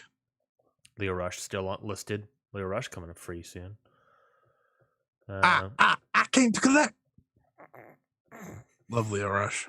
Leo Rush should have been TNT champion, had a great TNT run. Very sad, but you know what? He's gonna go succeed elsewhere, and I'm gonna follow. I know he's going to Rev Pro, isn't he? Leo Rush? I believe so. Yeah, that's pretty hype. That is pretty hype. I came to collect. Give me Leo Rush versus Akira. Give me Leo Rush versus Shooter. Give me Leo Rush versus Ospreay. Give me Leo Rush versus Michael Oku. Give me Leo Rush versus everyone. I'm pretty sure he's coming to Rev Pro because he wants that Oku match. Yeah, probably. Leo Rush wants to bounce around and wrestle the guys he wants to wrestle. Hell yeah. I have big respect. He went to MLW. Remember that tag? Remember that tag Leo Rush had on AEW Dynamite when he teamed with Dante Martin against Matt Sydal and Lee Moriarty? That shit was nuts. And then we never saw Leo Rush wrestle again on Dynamite. Because we've sort of been talking about it, let's go to the questions. Yeah, questions. You want to? Okay. So I got all the questions in front of me. Do you have the new ones? Do you want to do the new? How do we want to break this down? Well, I don't know if we'll get to every single one of them, but we have almost nearly an hour, so we're gonna probably. Well, we don't have to go an hour. Well, we go 2 hours. Like that's our gimmick. We did have a couple episodes early on that we went like an hour and 45, and then we can't ask for questions and then not answer them, or then we'll never get questions again, Ryan. We got to leave the people thinking we're going to answer all the questions. But we could also leave the people wanting more. No one wants more. I like how I'm actively actively going like, let's not answer all these questions. Yeah, just openly saying like, fuck the people. Fuck the people. No, I love you guys. Let's see. Let's start with this question here for you, Scotty. Since we've already kind of talking about it, Peps asks, who out of the 4 pillars will have the most success and who the least? Sort of kind of what we're already talking about. Out of which one? MJF. which option? Most success. Yeah, I think. Well, I think it's easy for me both ways, actually. Go for it. I think MJF has the most success, and I think Sammy Guevara, despite being a 2-time TNT champion, has the least success. Like when I see the 4 and who's probably going to be world champion, he has the least likely chance, in my personal opinion. Yeah, the thing that worries me the most about Sammy Guevara is his promos and lack thereof. He's not likable as a babyface. There's a reason he's back to the cue cards. Yeah, and he was doing promos. Remember, he was doing some promos, and now he's back to the cue cards. Yeah, I don't know. I don't find him likable. I think he's my choice. They're clearly building Jungle Boy up. And it's funny, the most successful one that I picked hasn't won a title, and all the other ones have. Yeah, I don't know, because I think the most successful one is ultimately a question of who do you think is going to win the world title, and it does feel like deadlock. It's going to be MJF at some point, but then I'm thinking, are any of the other 3 pillars going to win the world title? And I'm not too sure. I'm not going to lie to you. I'm not 100% sure. I could see Darby. Winning the world title. Jungle Boy's still more of a wait and see. Yeah. Type guy. I don't think Guevara wins it. I really don't. So Darby could. Darby definitely could. I think Darby is popular enough that it has good enough matches that it is a question of, I think you could do that totally. But he's feuding. also the guy that doesn't need the world title. So that's that. MJF is the one feuding with the CM Punks and the Chris Jerichos and the John Moxleys already. So it's kind of a giveaway. But it's definitely MJF most successful. It is interesting that they're doing all those feuds now where they could have been world title feuds, but they're not. I think you can run back the Punk one. I guess that's fair. You can probably run back some of them. Don't want you to run back the Jericho one. I will give them money not to run that back. That's true. So most success, I think, will eventually be MJF. I put maybe Darby as my list. If I can put them in order. MJF, Darby, close second. I think it's gonna be Jungle Boy, then Sammy. Okay, yeah, we have the same list. I don't like Jungle Boy too much. He's not. We know, Ryan. We know. But I do admit he has gotten better. Yeah. Sammy, I think, has sort of stagnated a little bit, and which is a good thing for Jungle Boy because Jungle Boy is now getting better. But now I think Sammy's stagnated, and Jungle Boy's cutting promos. That is true. He's cutting promos finally. He's allowed to. Where Sammy is seemingly not. So I'm concerned about Sammy. I think he's stagnating. I think he sort of needs to, and we sort of alluded to it with, not alluded to it, but we sort of talked about it with Will Ospreay earlier, right? That eventually he sort of needs to evolve his style a little bit more to be going up to the main event style. I want to put this out there. Yeah. Sammy Guevara is not Will Ospreay. No, I don't think so either. But I'm just saying he's not even junior Will Ospreay. I'm just saying that if he wants to get up to the next level, he's going to have to develop a new style. Yeah. Or evolve his current style. It's the same format, and it makes the flips and whatnot kind of unimportant. Yeah. And I think he's doing. They're all doing good work. It's just these are all nitpicky sort of. Yeah, they're good pillars to have. Yeah. Are they the pillars to have though? Love. Yeah. What a tease! What a tease for the next question from Alex. If you can recast AEW's 4 pillars using the current roster, who would you pick? I think I want to start off. I would keep MJF as one of the pillars. I think that first and foremost, assuming I don't have to recast the entire 4, sure, I would keep MJF. Sure. Do you want me to answer all 4, or do you want to keep going? Go ahead. Okay. Go ahead. Hook. I mean, come on. I've been saying it. This isn't even a joke. Like, I'm dead ass. Hook is like the man. Like, Hook is. You look at Hook, you're like, oh, he's a star. He could be a bigger star without speaking than all 4 combined. Well, not combined. But I think he could be a bigger star than all 4. So Hook. And then I was thinking about this. Do I want to? I think it's better if we include a women's wrestler. Because you're talking pillars of the company that people you want to build around for years to come.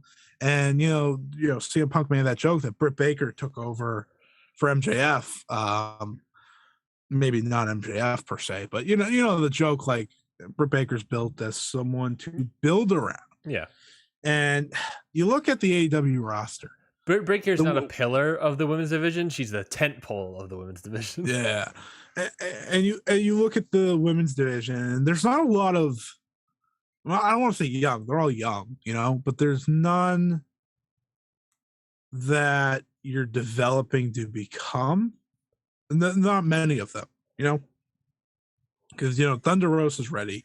You have a lot of people that are ready. Jade Cargill's someone that comes to mind, but she's already a champion, and she's just getting pushed to the moon. This is a very long route to say Abaddon. Cancel the show. Shut it off. Shut it off. Shut it off. Shut. No. Go ahead. Say who you want to. I was gonna say Jamie Hayter was the woman that I thought of. That I was trying to put together. I looked at the whole roster. If someone said like Ty Conchi, maybe I get her. She's very good. Whatever. I like Jamie Hayter if I'm to include a woman in this pillar system because I think it's unfair not to. I think it's fair that But if we're going based off the men, I will go based off the men only to replace the 4 male pillars. So MJF, Hook, Lee Moriarty, and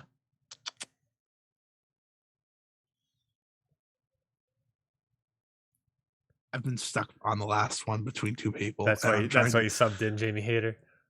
Yeah. It's all coming crashing down around you.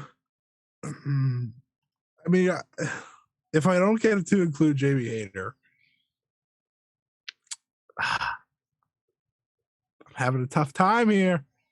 I'll go with Garcia. I think I'm gonna go with. No! Back! I'm going with Dante Martin. Very nice. I'm gonna go Dante Martin. Okay. Hook. Of course. I'm gonna go Lee Moriarty. Okay, we got 3 of the same. And Ricky Starks. Ooh.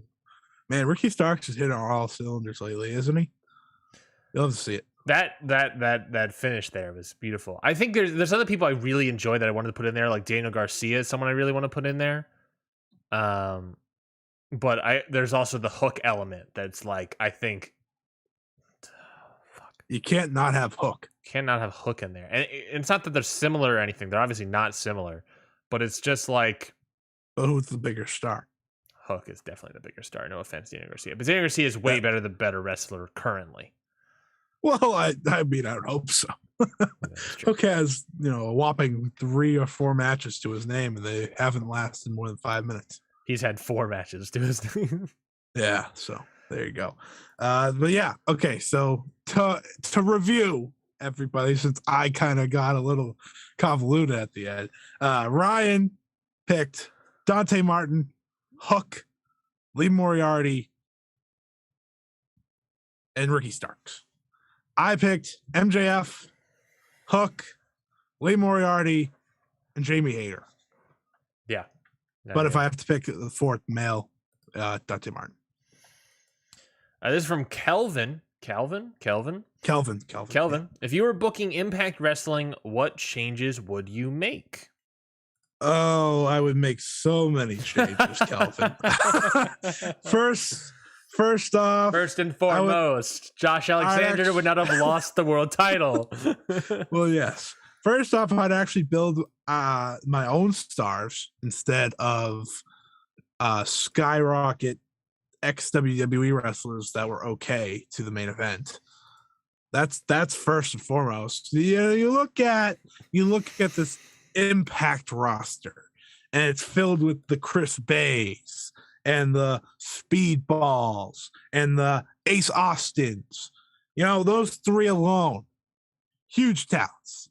Those should be your main eventers. Those should be the people you're building around to be world champion. Josh Alexander, yeah, he should be world champion right now. That's just a matter of fact. Women's division. I'm not bringing in a legend to beat my dominant champion. I'm having someone gain something from beating that dominant champion. You got Tasha Steelz here about to get a title shot. Who would have benefited more from beating Deonna Purrazzo? Mickie James or Tasha Steelz? Yeah, I think we all know the answer. Tasha Steelz. You build up your own stars, and I think Impact and a lot of promotions do this. A lot of promotions struggle at building their own stars. That's where I give AEW credit. We just had that long list of pillar names because they're building them up. So I'd build our own stars. Ace Austin would already be an AEW. No. He'd already be an Impact World Champion by now.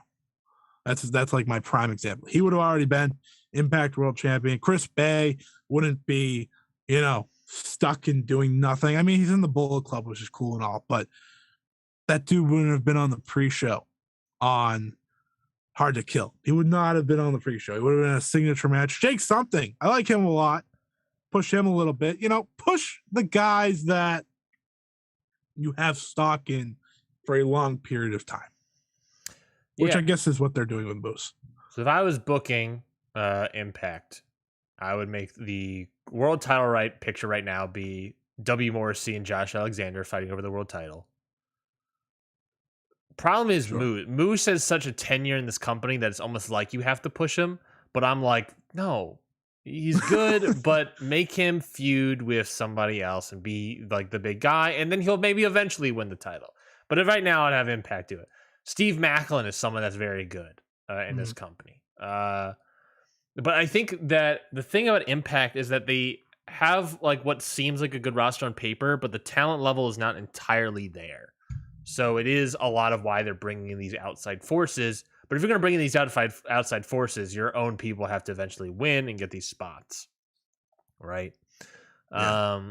You know. I have a good question for you about Impact after. Okay.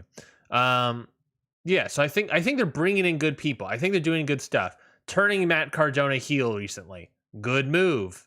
Obviously, it's a money draw. It goes without saying that is a money draw. Bringing in Masha Slamovich, bringing in Mike Bailey, all good picks. Bringing in apparently Laredo Kid, a good pick. Lady Frost, good pick. Jonah, you know, these are all good pickups. They've been doing a lot of good pickups recently. They got to keep going. Yes. Yes. Question for you in the back. Masha Slamovich should have been the one to beat Deanna. That's my take. I think they're gonna have Masha beat Mickey. That's cool because Masha's awesome. I don't think they're gonna put the title on Tasha yet, but I think Masha is the person to beat Mickey James. You know how they're not putting the title on Tasha? She's getting her title match and no surrender. So why'd you say it like that? I didn't mean to say that. Someone else you just said that I wanted to talk about. Black Taurus, great. Black Taurus is very good. I think Impact has enough good things to get booking territory.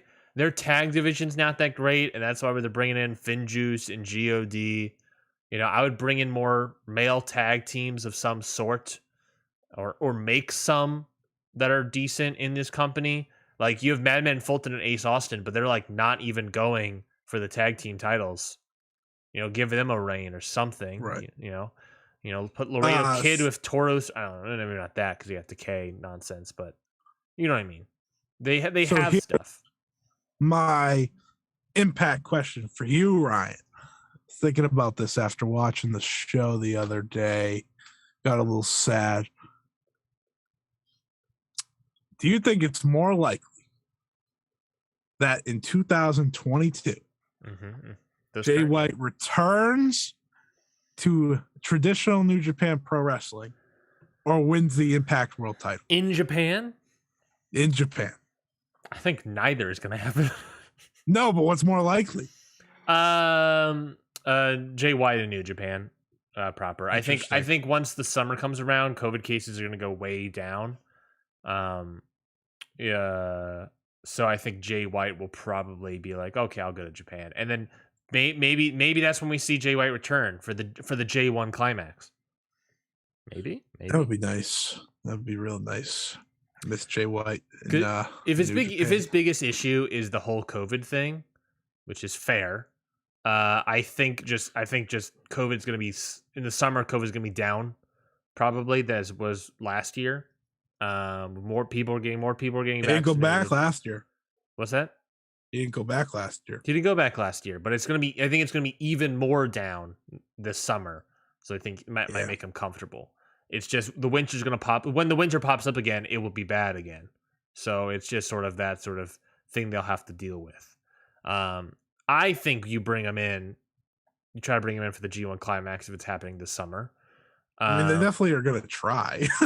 Yeah. I don't think he wins the world title. If I was Impact, I wouldn't not put the title on Jay White. I think you have enough people. Even give him a match.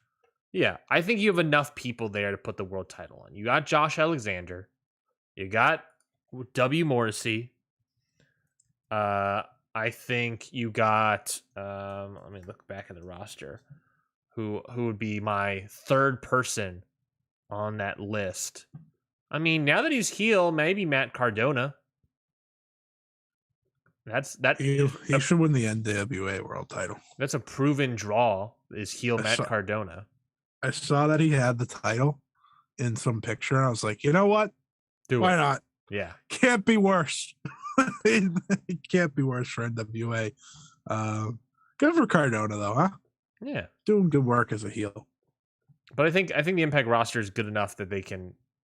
There's enough good in the Impact roster to put on consistently good stuff. Yeah. They need more charismaticness. Hmm.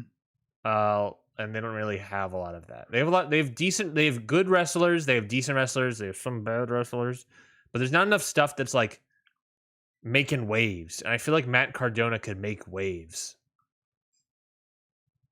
You know? Sure. Why not? Let's move on to the next question. I just heard my cat from the other room just make a huge whining noise like he was fighting with his brother. I don't know what's happening over there. That was just me. Oh, it was you. Let's talk about this one because it's coming up probably soon. Didi, sorry if I mispronounce this. Didi Chinook, maybe. Is Kairi coming back to Stardom? If so, will she join a faction? Start one? Is she going straight for the red belt? Lots of questions at once. Let's start there. Is Kairi Sane, Kairi Hojo coming to Stardom? I say deadlock. Fuck yeah. Yeah, she is. I think deadlock. I think they're teasing enough that it's like, it'd be weird if it was someone else. Yeah. The way they've teased this is that almost anyone else will be a complete letdown. Unless it was like Io Shirai. I'm pretty sure they're gonna come out and it's gonna be Matt Tremont and Nick Gage. Thought about that? Have you thought about that? You know, Ryan, real sick of that trolliness that you got going on, and I don't like it. Yes, I don't much care for it. Kairi Hojo's coming back. What was the next question of those many? If so, will she join a faction, or will she start her own? I don't think she's gonna. I don't think Stardom has enough room to start a new faction. Maybe. You trying to dare them because they'll do it. Yeah, I think they maybe could, but I think right now like Stars needs to get built back up a little bit. They already did build Stars back up. That's Stars. Queen's Quest needs to be. Yeah, that's what I was thinking of. They're a little decapitated. Yeah. If she's gonna do anything with factions, I think she joins one. I don't think she needs to start one. I don't know how long she'll be around. Yeah, that's true. So that's also important. She hasn't wrestled, and if we've seen anything from Christian or any of these other people, it's not wrestling for a while might help. Yeah, it's not like she had to retire due to injury or anything. She was just like, nah. Well, unless Nia Jax, kept wrestling her. Don't worry, Nia Jax. Remember when Nia Jax tweeted out something federally illegal? Yeah, I also read that Nia Jax said it wasn't her fault that she hurt everyone. Yeah, okay. What was that? She didn't tweet that out. She just said it on an interview. What is that? So if she joins a faction, I think if she joins a faction, it's going to be Queen's Quest. I think Queen's Quest needs the help. Now, I think Queen's Quest will then be top heavy. That's Queen's Quest. That's true. That is the history of Queen's Quest. They like to be top heavy. But I think that was Io's group. That's true. That is Io's group. Or she joins Stars because Mayu, but I don't see her joining anyone else. I think that's better way. I think Queen's Quest needs the most. I don't think she joins a stable. I don't think she needs to. She's Kairi Hojo. She doesn't. Ooh. Well, what about that? She doesn't join a stable right away, and then with our storyline is whether or not she joins Queen's Quest or Stars. That could definitely be it. I mean, if I get Mayu versus Kairi Hojo, I don't really care. Like, just give me these things. And does she go for the red belt immediately? I think she's going for the white belt immediately. Actually, I think that is Saya Kamitani's title defense at Stardom World Climax. And then winning it? I don't know. I don't. You feel like you'd almost have to, but it'd be big time if they wanted to give Saya that win too. It could go either way. Yeah, I don't know. I think you have enough stuff happening in the red belt territory. I mean, she'll challenge for the red belt at some point. Assuming she's around for more than like a couple months, yes. Yeah. Which I think she will be. I think she certainly will be. But I think she'll challenge for it at some point. Yeah. But what's the She first title? challenged Julia. Yeah. I what I like about it is I think it's going to be somewhat similar to the Hazuki return. Is that Yeah. join a faction, then sort of like help out in sort of a tag team. You have to remember that this isn't Kairi Hojo's been away from Stardom for a long while, so she's certainly older. She's certainly more banged up, arguably. The interesting thing about her is that she's in the upper echelon of like legends of Stardom. Like it's legitimately like Io Mayu Kairi. Yeah, she's definitely not. Hazuki is definitely not there. It's definitely Hojo is way up there. I could see her have a tag run with Mayu. Too. Yeah, I don't think that's crazy. I think they could have a nice little tag run. My hope is that she's just around for the 5-star.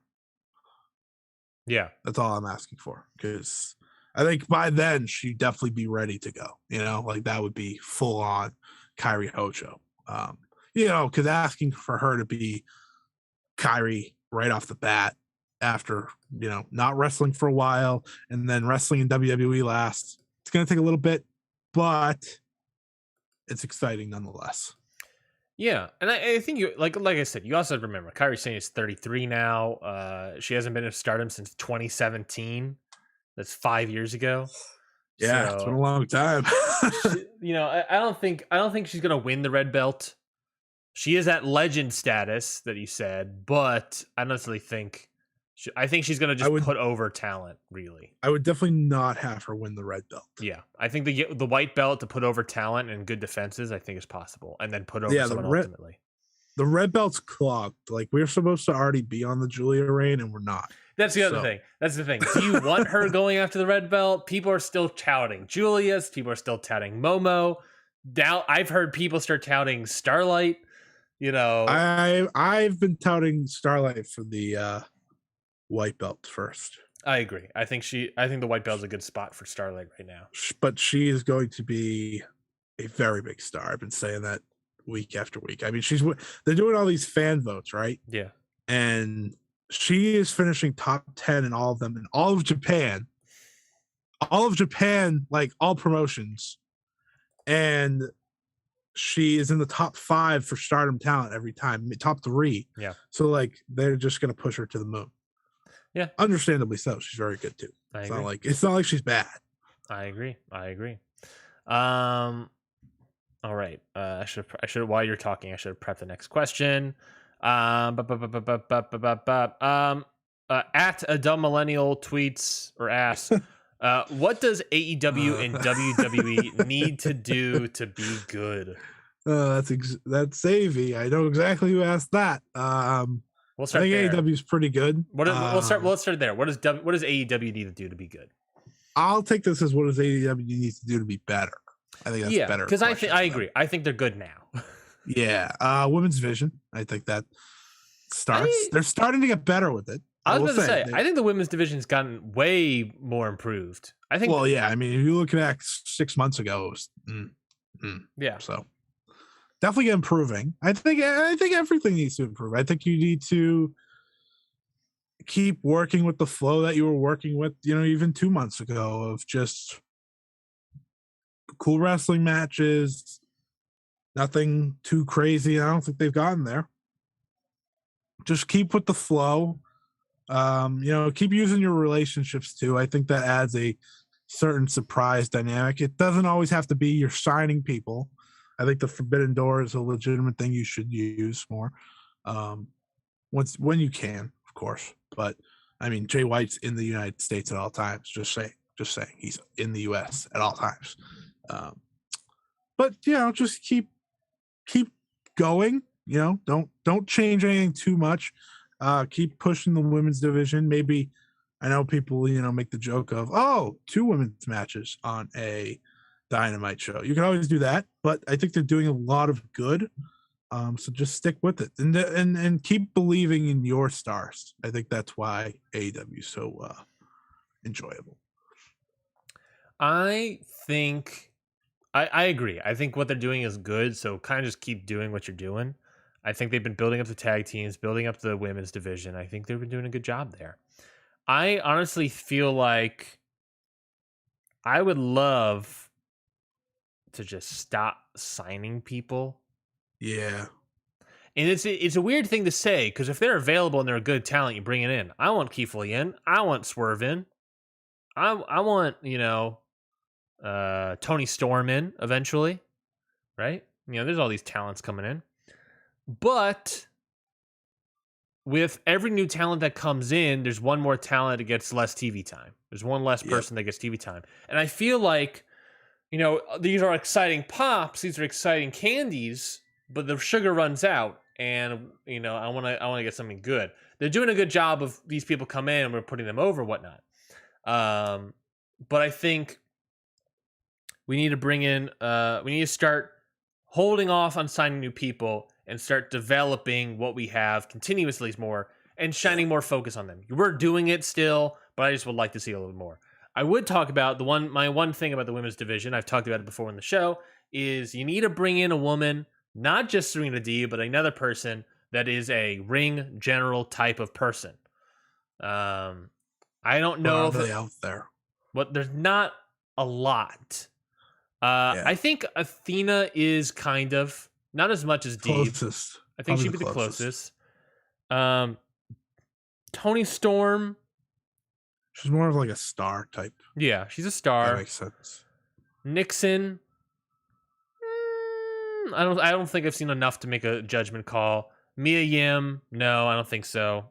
But she's a good talent to have. And who's that other person that's out there, floating out there? BFAB, no. Dijax, no. I think there's a couple things. Is there anyone on the indies that I would bring in? I would love if you brought in Masha, but I don't. They missed that boat. They had their shot. That is one of my biggest gripes. Yeah, with AEW signing. Thunder Rosa is a good ring general type person, and also but they're let's have Masha was right there. Yeah, Masha. They had her in for dark matches before. Yeah, and they didn't sign her. Yeah, and no offense to Sky Blue, but like they signed Sky Blue instead of Masha Slater, which I disagree with because I think, like I said before, Sky Blue's a great prospect, but you have to build up a lot of these people to Masha Slamovich is TV ready. Mm-hmm. And not only is she TV ready, but she is someone that a lot of people like. Like you're bringing in the Daniel Garcias and Lee Moriarty, two people that were indie stars.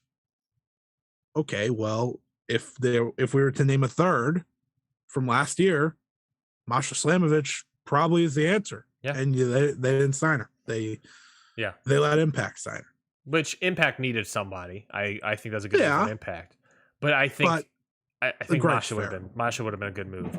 I get it though. That was my cats. I'm sure you saw. Yeah, I saw that. I get it though. You got legit Layla Hirsch in there, who they're trying to. If I was in the room, I would be like, well, we already got legit Layla. We don't need Masha.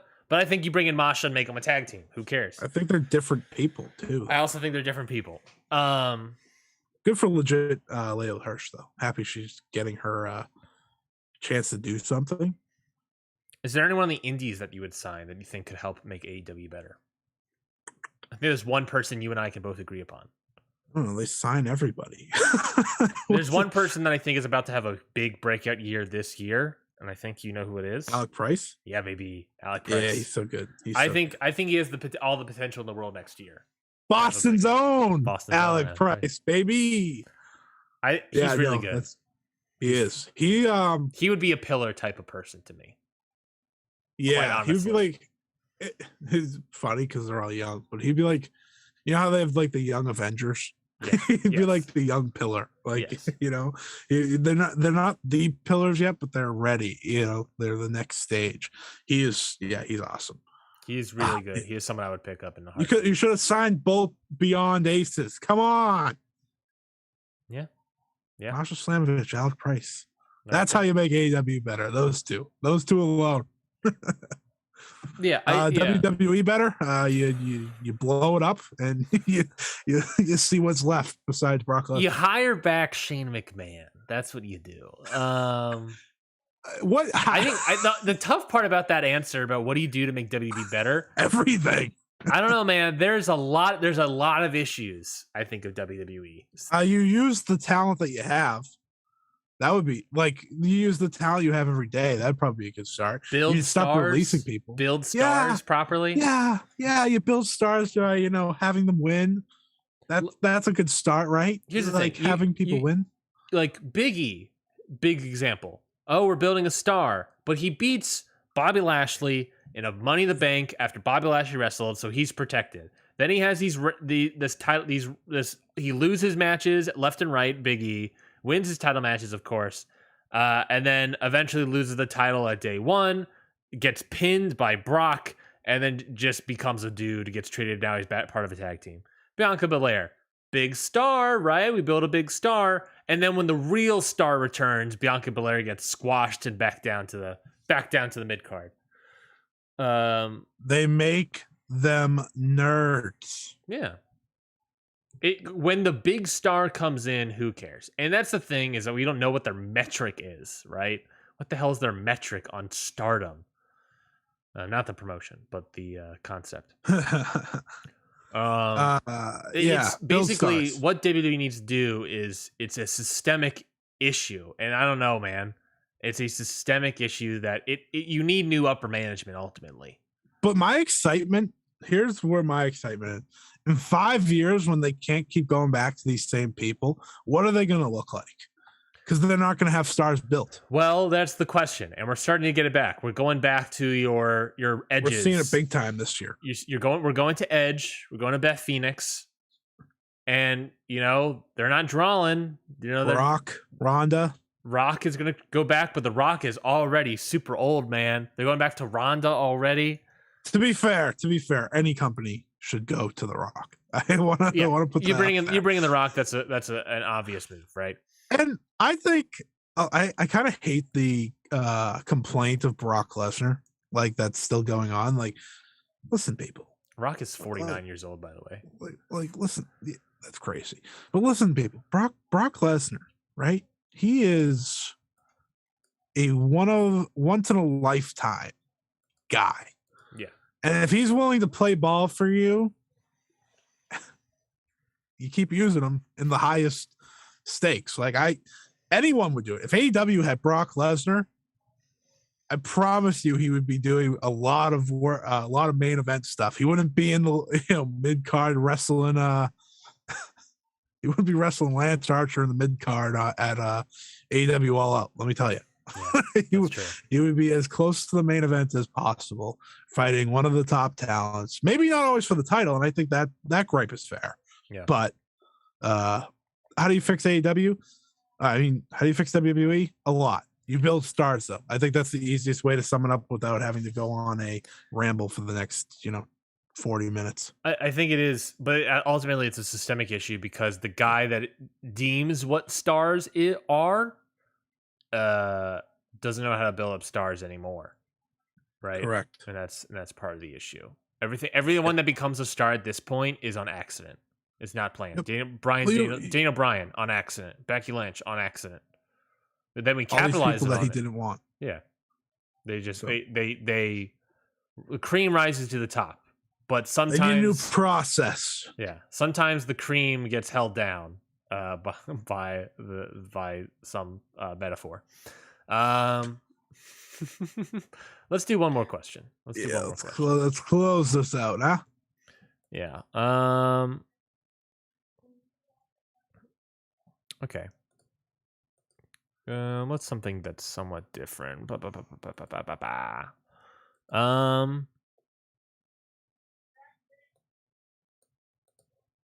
Let's do Ethan Spire.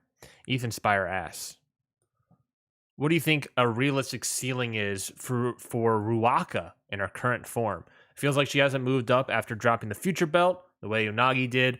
And it also feels like Hanan is passing her too. Plus, the main event scene is already stacked with powerhouse wrestlers. What do you think is the ceiling for Ruaka and Stardom. Which, by the way, Ethan, I saw your comments. I saw your comments about my viewing of the worst matches in Cage Match. This guy, Scotty, this guy's out for blood. This guy's crazy. He's out for blood. He wants me to watch live reactions of people destroying their legs. He wants me to watch Kid Rock. What is he thinking? What is he thinking? I was tasked to watch matches, not entrances. Get that out of here. I watch the worst shit imaginable, and you're like, not good enough. What was the final 5 list that you ended up watching? I watched Scott Steiner, Jeff Jarrett, Sid Vicious, which that's the match, the famous, infamous match where he destroys his leg. But it turns out it was edited. I had no idea. I went in completely blind. I don't know. I admitted on the stream that I haven't watched WCW. I've watched like stuff here and there, but I haven't I want to go back and watch all of WCW. But obviously, it was also 2001 WCW, so it was garbage. And I said on the stream that I found out after I watched the match that this was the match where Sid Vicious destroyed his leg, but I never saw what happened in it. So it turns out, I edited it out. But also the match was also bad and poorly booked. The match was bad. So I watched that. I watched the Miss WrestleMania Battle Royal, the Santina Marella Battle Royal, which, did you know Sonny was in there? That was crazy. Yeah, before the 17 felonies. Yeah. I found this match, the Eddie Steinblock versus One Warrior Nation match. Scotty, I said on the stream, this match was not entertaining bad. It was just bad, and it bored me. It was just like, oh my God. I what I did interesting though was I made a bump counter. Guess how many bumps? 4. 4 exactly. They had 4 bumps during this stream, during this entire match. I can't believe someone uploaded that match. It got uploaded. It got uploaded January 9th of this year. Like a month ago. And I was like, did they know? Did they know I was doing this? So I watched that match. Atrocious. Jenna Moraska or whatever it was versus Charmel. That match, if you recall, is the famous -5 stars quote from one Brian Alvarez. That match was bad. That match was bad. I didn't expect you to walk away from any of these saying it was pretty good. Pretty good. Pretty good. And then the last one was Michael Cole versus Jerry Lawler, which was, famously bad as well. Which, what I discovered? So I also wanted to do the history and research a little bit. I discovered after I watched the Michael Cole Jerry Lawler match is that feud went on for another year plus. They wrestled April. That was their first match in their feud, was the WrestleMania match. And obviously the feud was happening beforehand. But the first match is April of whatever, let's say 2010. I have no idea. I don't remember. Their last match in the feud, Michael Cole didn't stop wrestling in this feud, in this whole thing. And then he wrestled JR and everything as well. Till July of the next year. Michael Cole, famously, even Vince McMahon saying, worst wrestling match I've ever seen in my life. He kept wrestling for another year.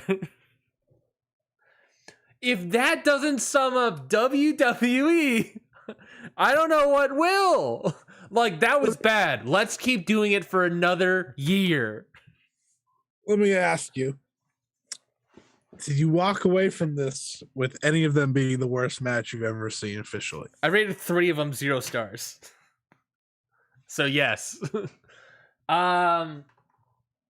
They're all bad. They're all super bad. What was the worst, in your opinion? Michael Cole, Jerry Lawler was barely a match, and it was funny to have Stone Cold Steve Austin actively laughing during the match. That you can totally see it. You can totally see him grinning. Charmel, in her match, came at it with a little bit of fire that I wasn't expecting. Had the aggression. I was like, okay. One Warrior Nation and Eddie Steinblock is probably the worst. It was just utterly boring. No energy, nothing happening, a lot of standing around and walking. Atrociously bad. And you get guys like Ethan saying that I need more blood, I need more violence. This guy is saying... We won't even answer this question. No. You know what? We're not even going to answer it. No. Ruak is Don't answer his question. Don't answer his question. Because here's the thing. This guy's complaining about me going through the shit. And he's like, you're not going through enough shit for my taste. Which, man, if you like to eat shit, that's on you. Second of all, he's making issues of like, hey, you got to do this stuff. He doesn't say anything about the matches I actively skip. He said like, oh, yeah, you should have watched the Stardom match. And you were like, and you and I both agreed, no, I'm not watching that. I was going to watch that Jake the Snake Roberts match, which Ethan doesn't even bring up.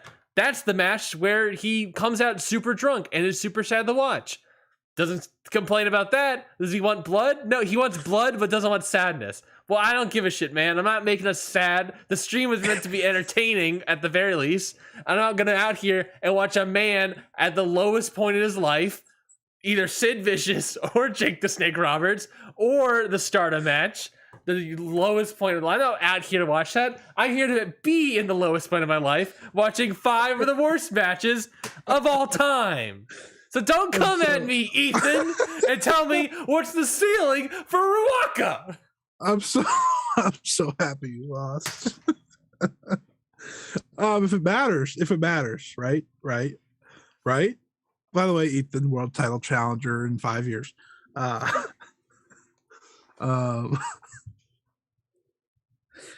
At least, like, you know, we could do a watch along someday, right? And we can actually watch good matches. We know people will watch because people were willing to watch you struggle. They were willing to watch you struggle through 5 of the worst matches of all time. So just imagine if you and me jump on a watch along together and we watch a good match. It's true. It is true. We can watch WCW. I said a good match. There's good matches in WCW.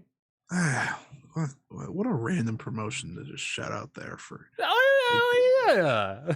If I was to put money down on a good match, like I want to watch a good match for the live stream, I would not pick WCW. Not be the first promotion in my head.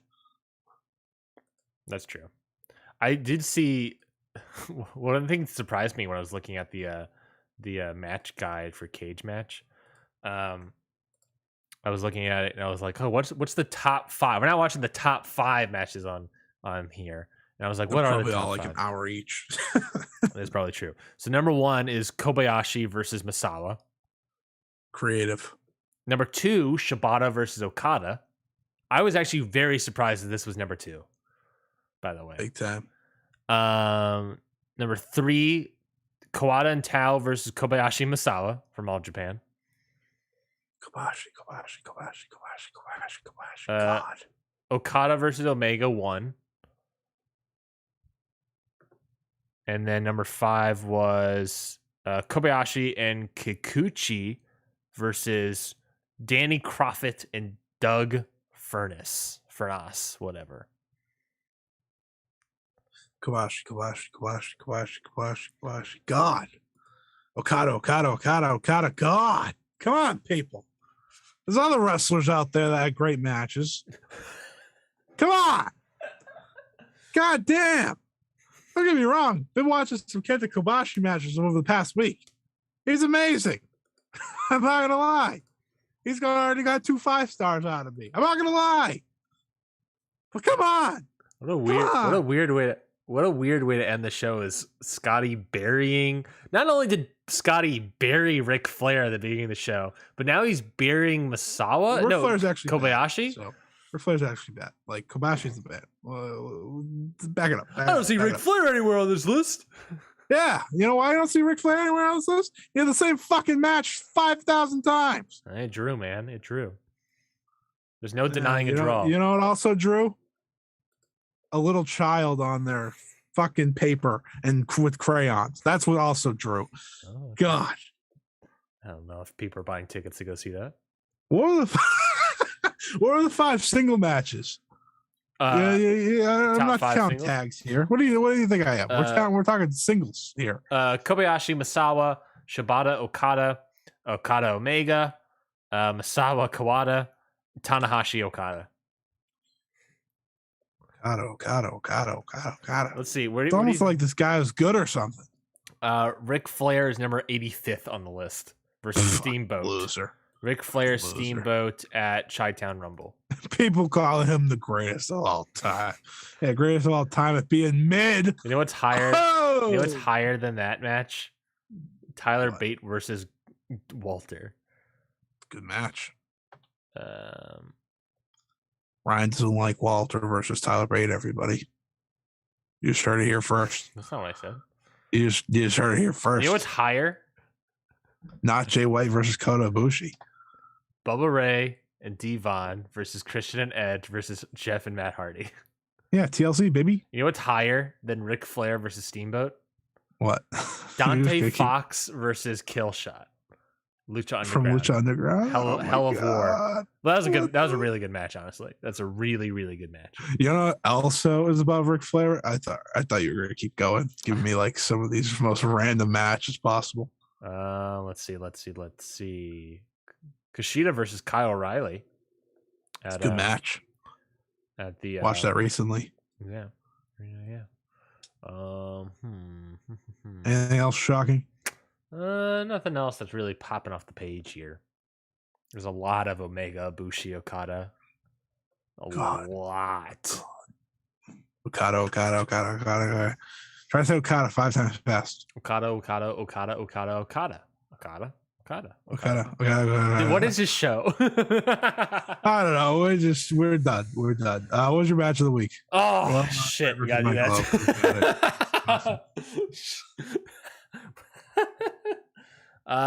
Give me a second. I don't remember, man. You know what I watched this morning? Never gonna guess. Okay, give me a hint. Someone returned out of their 90-day clause from being fired. Biff Busick versus Slade. No, it's on the list to watch, but I did not watch it. That was really good. I want to watch the rest of the show, so I'm just going to watch the rest of the show. Their 90 days ended. Yeah. Oh, you watched Jacob Fatu versus Killer Cross. I did. I'm sorry. 2.5, baby. 2.5. Yeah, that's the Killer Cross special, baby. I'm Ryan Neitzey. You can follow me at Ryan Neitzey on Twitter. My match of the week. Remember when you were going to do that at the beginning of the show? Do what? Plug ourselves? Yeah. What was Sunday? What was last Sunday? What day is it? 6th? The last Sunday was the 30th? The 1st, right? 1st? I don't remember. So my match of the week. The 30th, yeah. The 30th. My match of the week is going to blow everyone's socks off. Their entire gourds are going to be flying out. Ready? Ew.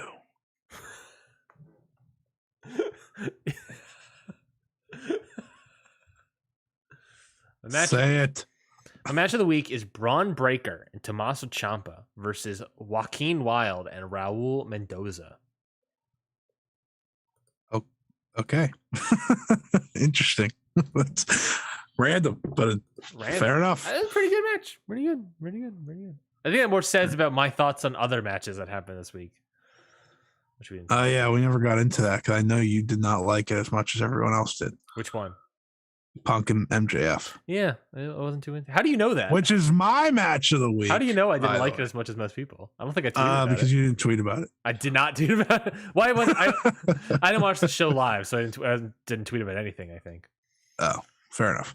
That will be my match of the week because I realized that the Ospreay Oku match happened technically last week. Mm-hmm. So I'll do MJF and the other guy. CM Punk, I could not think of his name. Just one of my favorites of all time. Couldn't name him. Anyways, you can follow me at Scotty Wrestling on the Twitter. And you know what? This was an episode. This was an episode. I have no idea what's on the docket for next week. Probably nothing.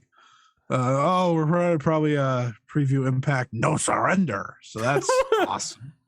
Die a little bit there. We don't talk Sweet Saturday Money so we won't be previewing that. Well, we're definitely not going to be. I don't think we're going to be talking about it. Is that happening next week? It happens the week after. Yeah, I'm talking previews here, buddy. We maybe we'll review some of the Noah stuff. Maybe we'll review Warrior. To preview, there'll be a debut in AEW that we'll talk about. That's true. We'll definitely talk about that. We could review Black Label Pro is returning as an indie. Probably won't be making the cut. GCW show probably won't make the cut. Impact we can preview. Might probably make the cut. Probably will. Yeah. New Japan, night 14 and night 15. We can preview night 14. There's title matches next week. So we'll preview Naito and Okada. We'll preview that not next episode, but the week following. That's the week following is when it happens. Week following it happens. Oh yeah, because when we wake up, it happens on a Friday. I thought it was Saturday, Sunday, or for us, it's Saturday, Sunday. It's on the 20th. Oh yeah, that's Sunday. Oh fuck.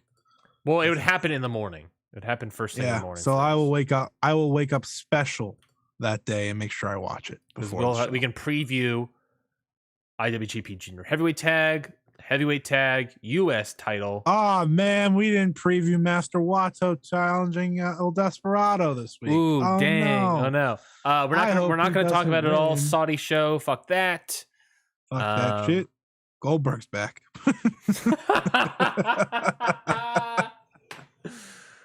Oh man, what a show this week! This is one of our finest performances. You know, one of our finest. I think this is a fun one, and we didn't get to all the questions like I thought. So yeah, I think we need more of nothing happening. We can just shoot the shit for 2 hours. Yeah, but we'll save these questions, folks, for next time. We need questions. I'll see my battle cry. Exactly. So, thank you everybody for listening to this week's episode of Ring Post Radio. Scotty serenades us out. If you like the show, follow us on Twitter at CountOutPod. Buy some merch. We obviously have ideas for t-shirts. Mikey is making up the designs, I think, for more merch and just in general for Count Out. So we'll get that together. But we'll come up with I need my quote shirt of Ric Flair stinks or whatever. I think that should be a bumper sticker. I don't remember what did I even say? I'm more entertaining than Ric Flair or something like that. Something like that. I'm more exciting than Ric Flair. Something. Anyways. I don't know why I picked Ric Flair, but that was the man I chose violence against today. That's true. I chose violence against Ethan, a loyal fan. Anyways. Oh my God, you sure did. I love you. Anyways, so long. All right. Farewell. Goodbye, everybody. Have a good week. We'll be back next week for all new episode of Ring Post Radio.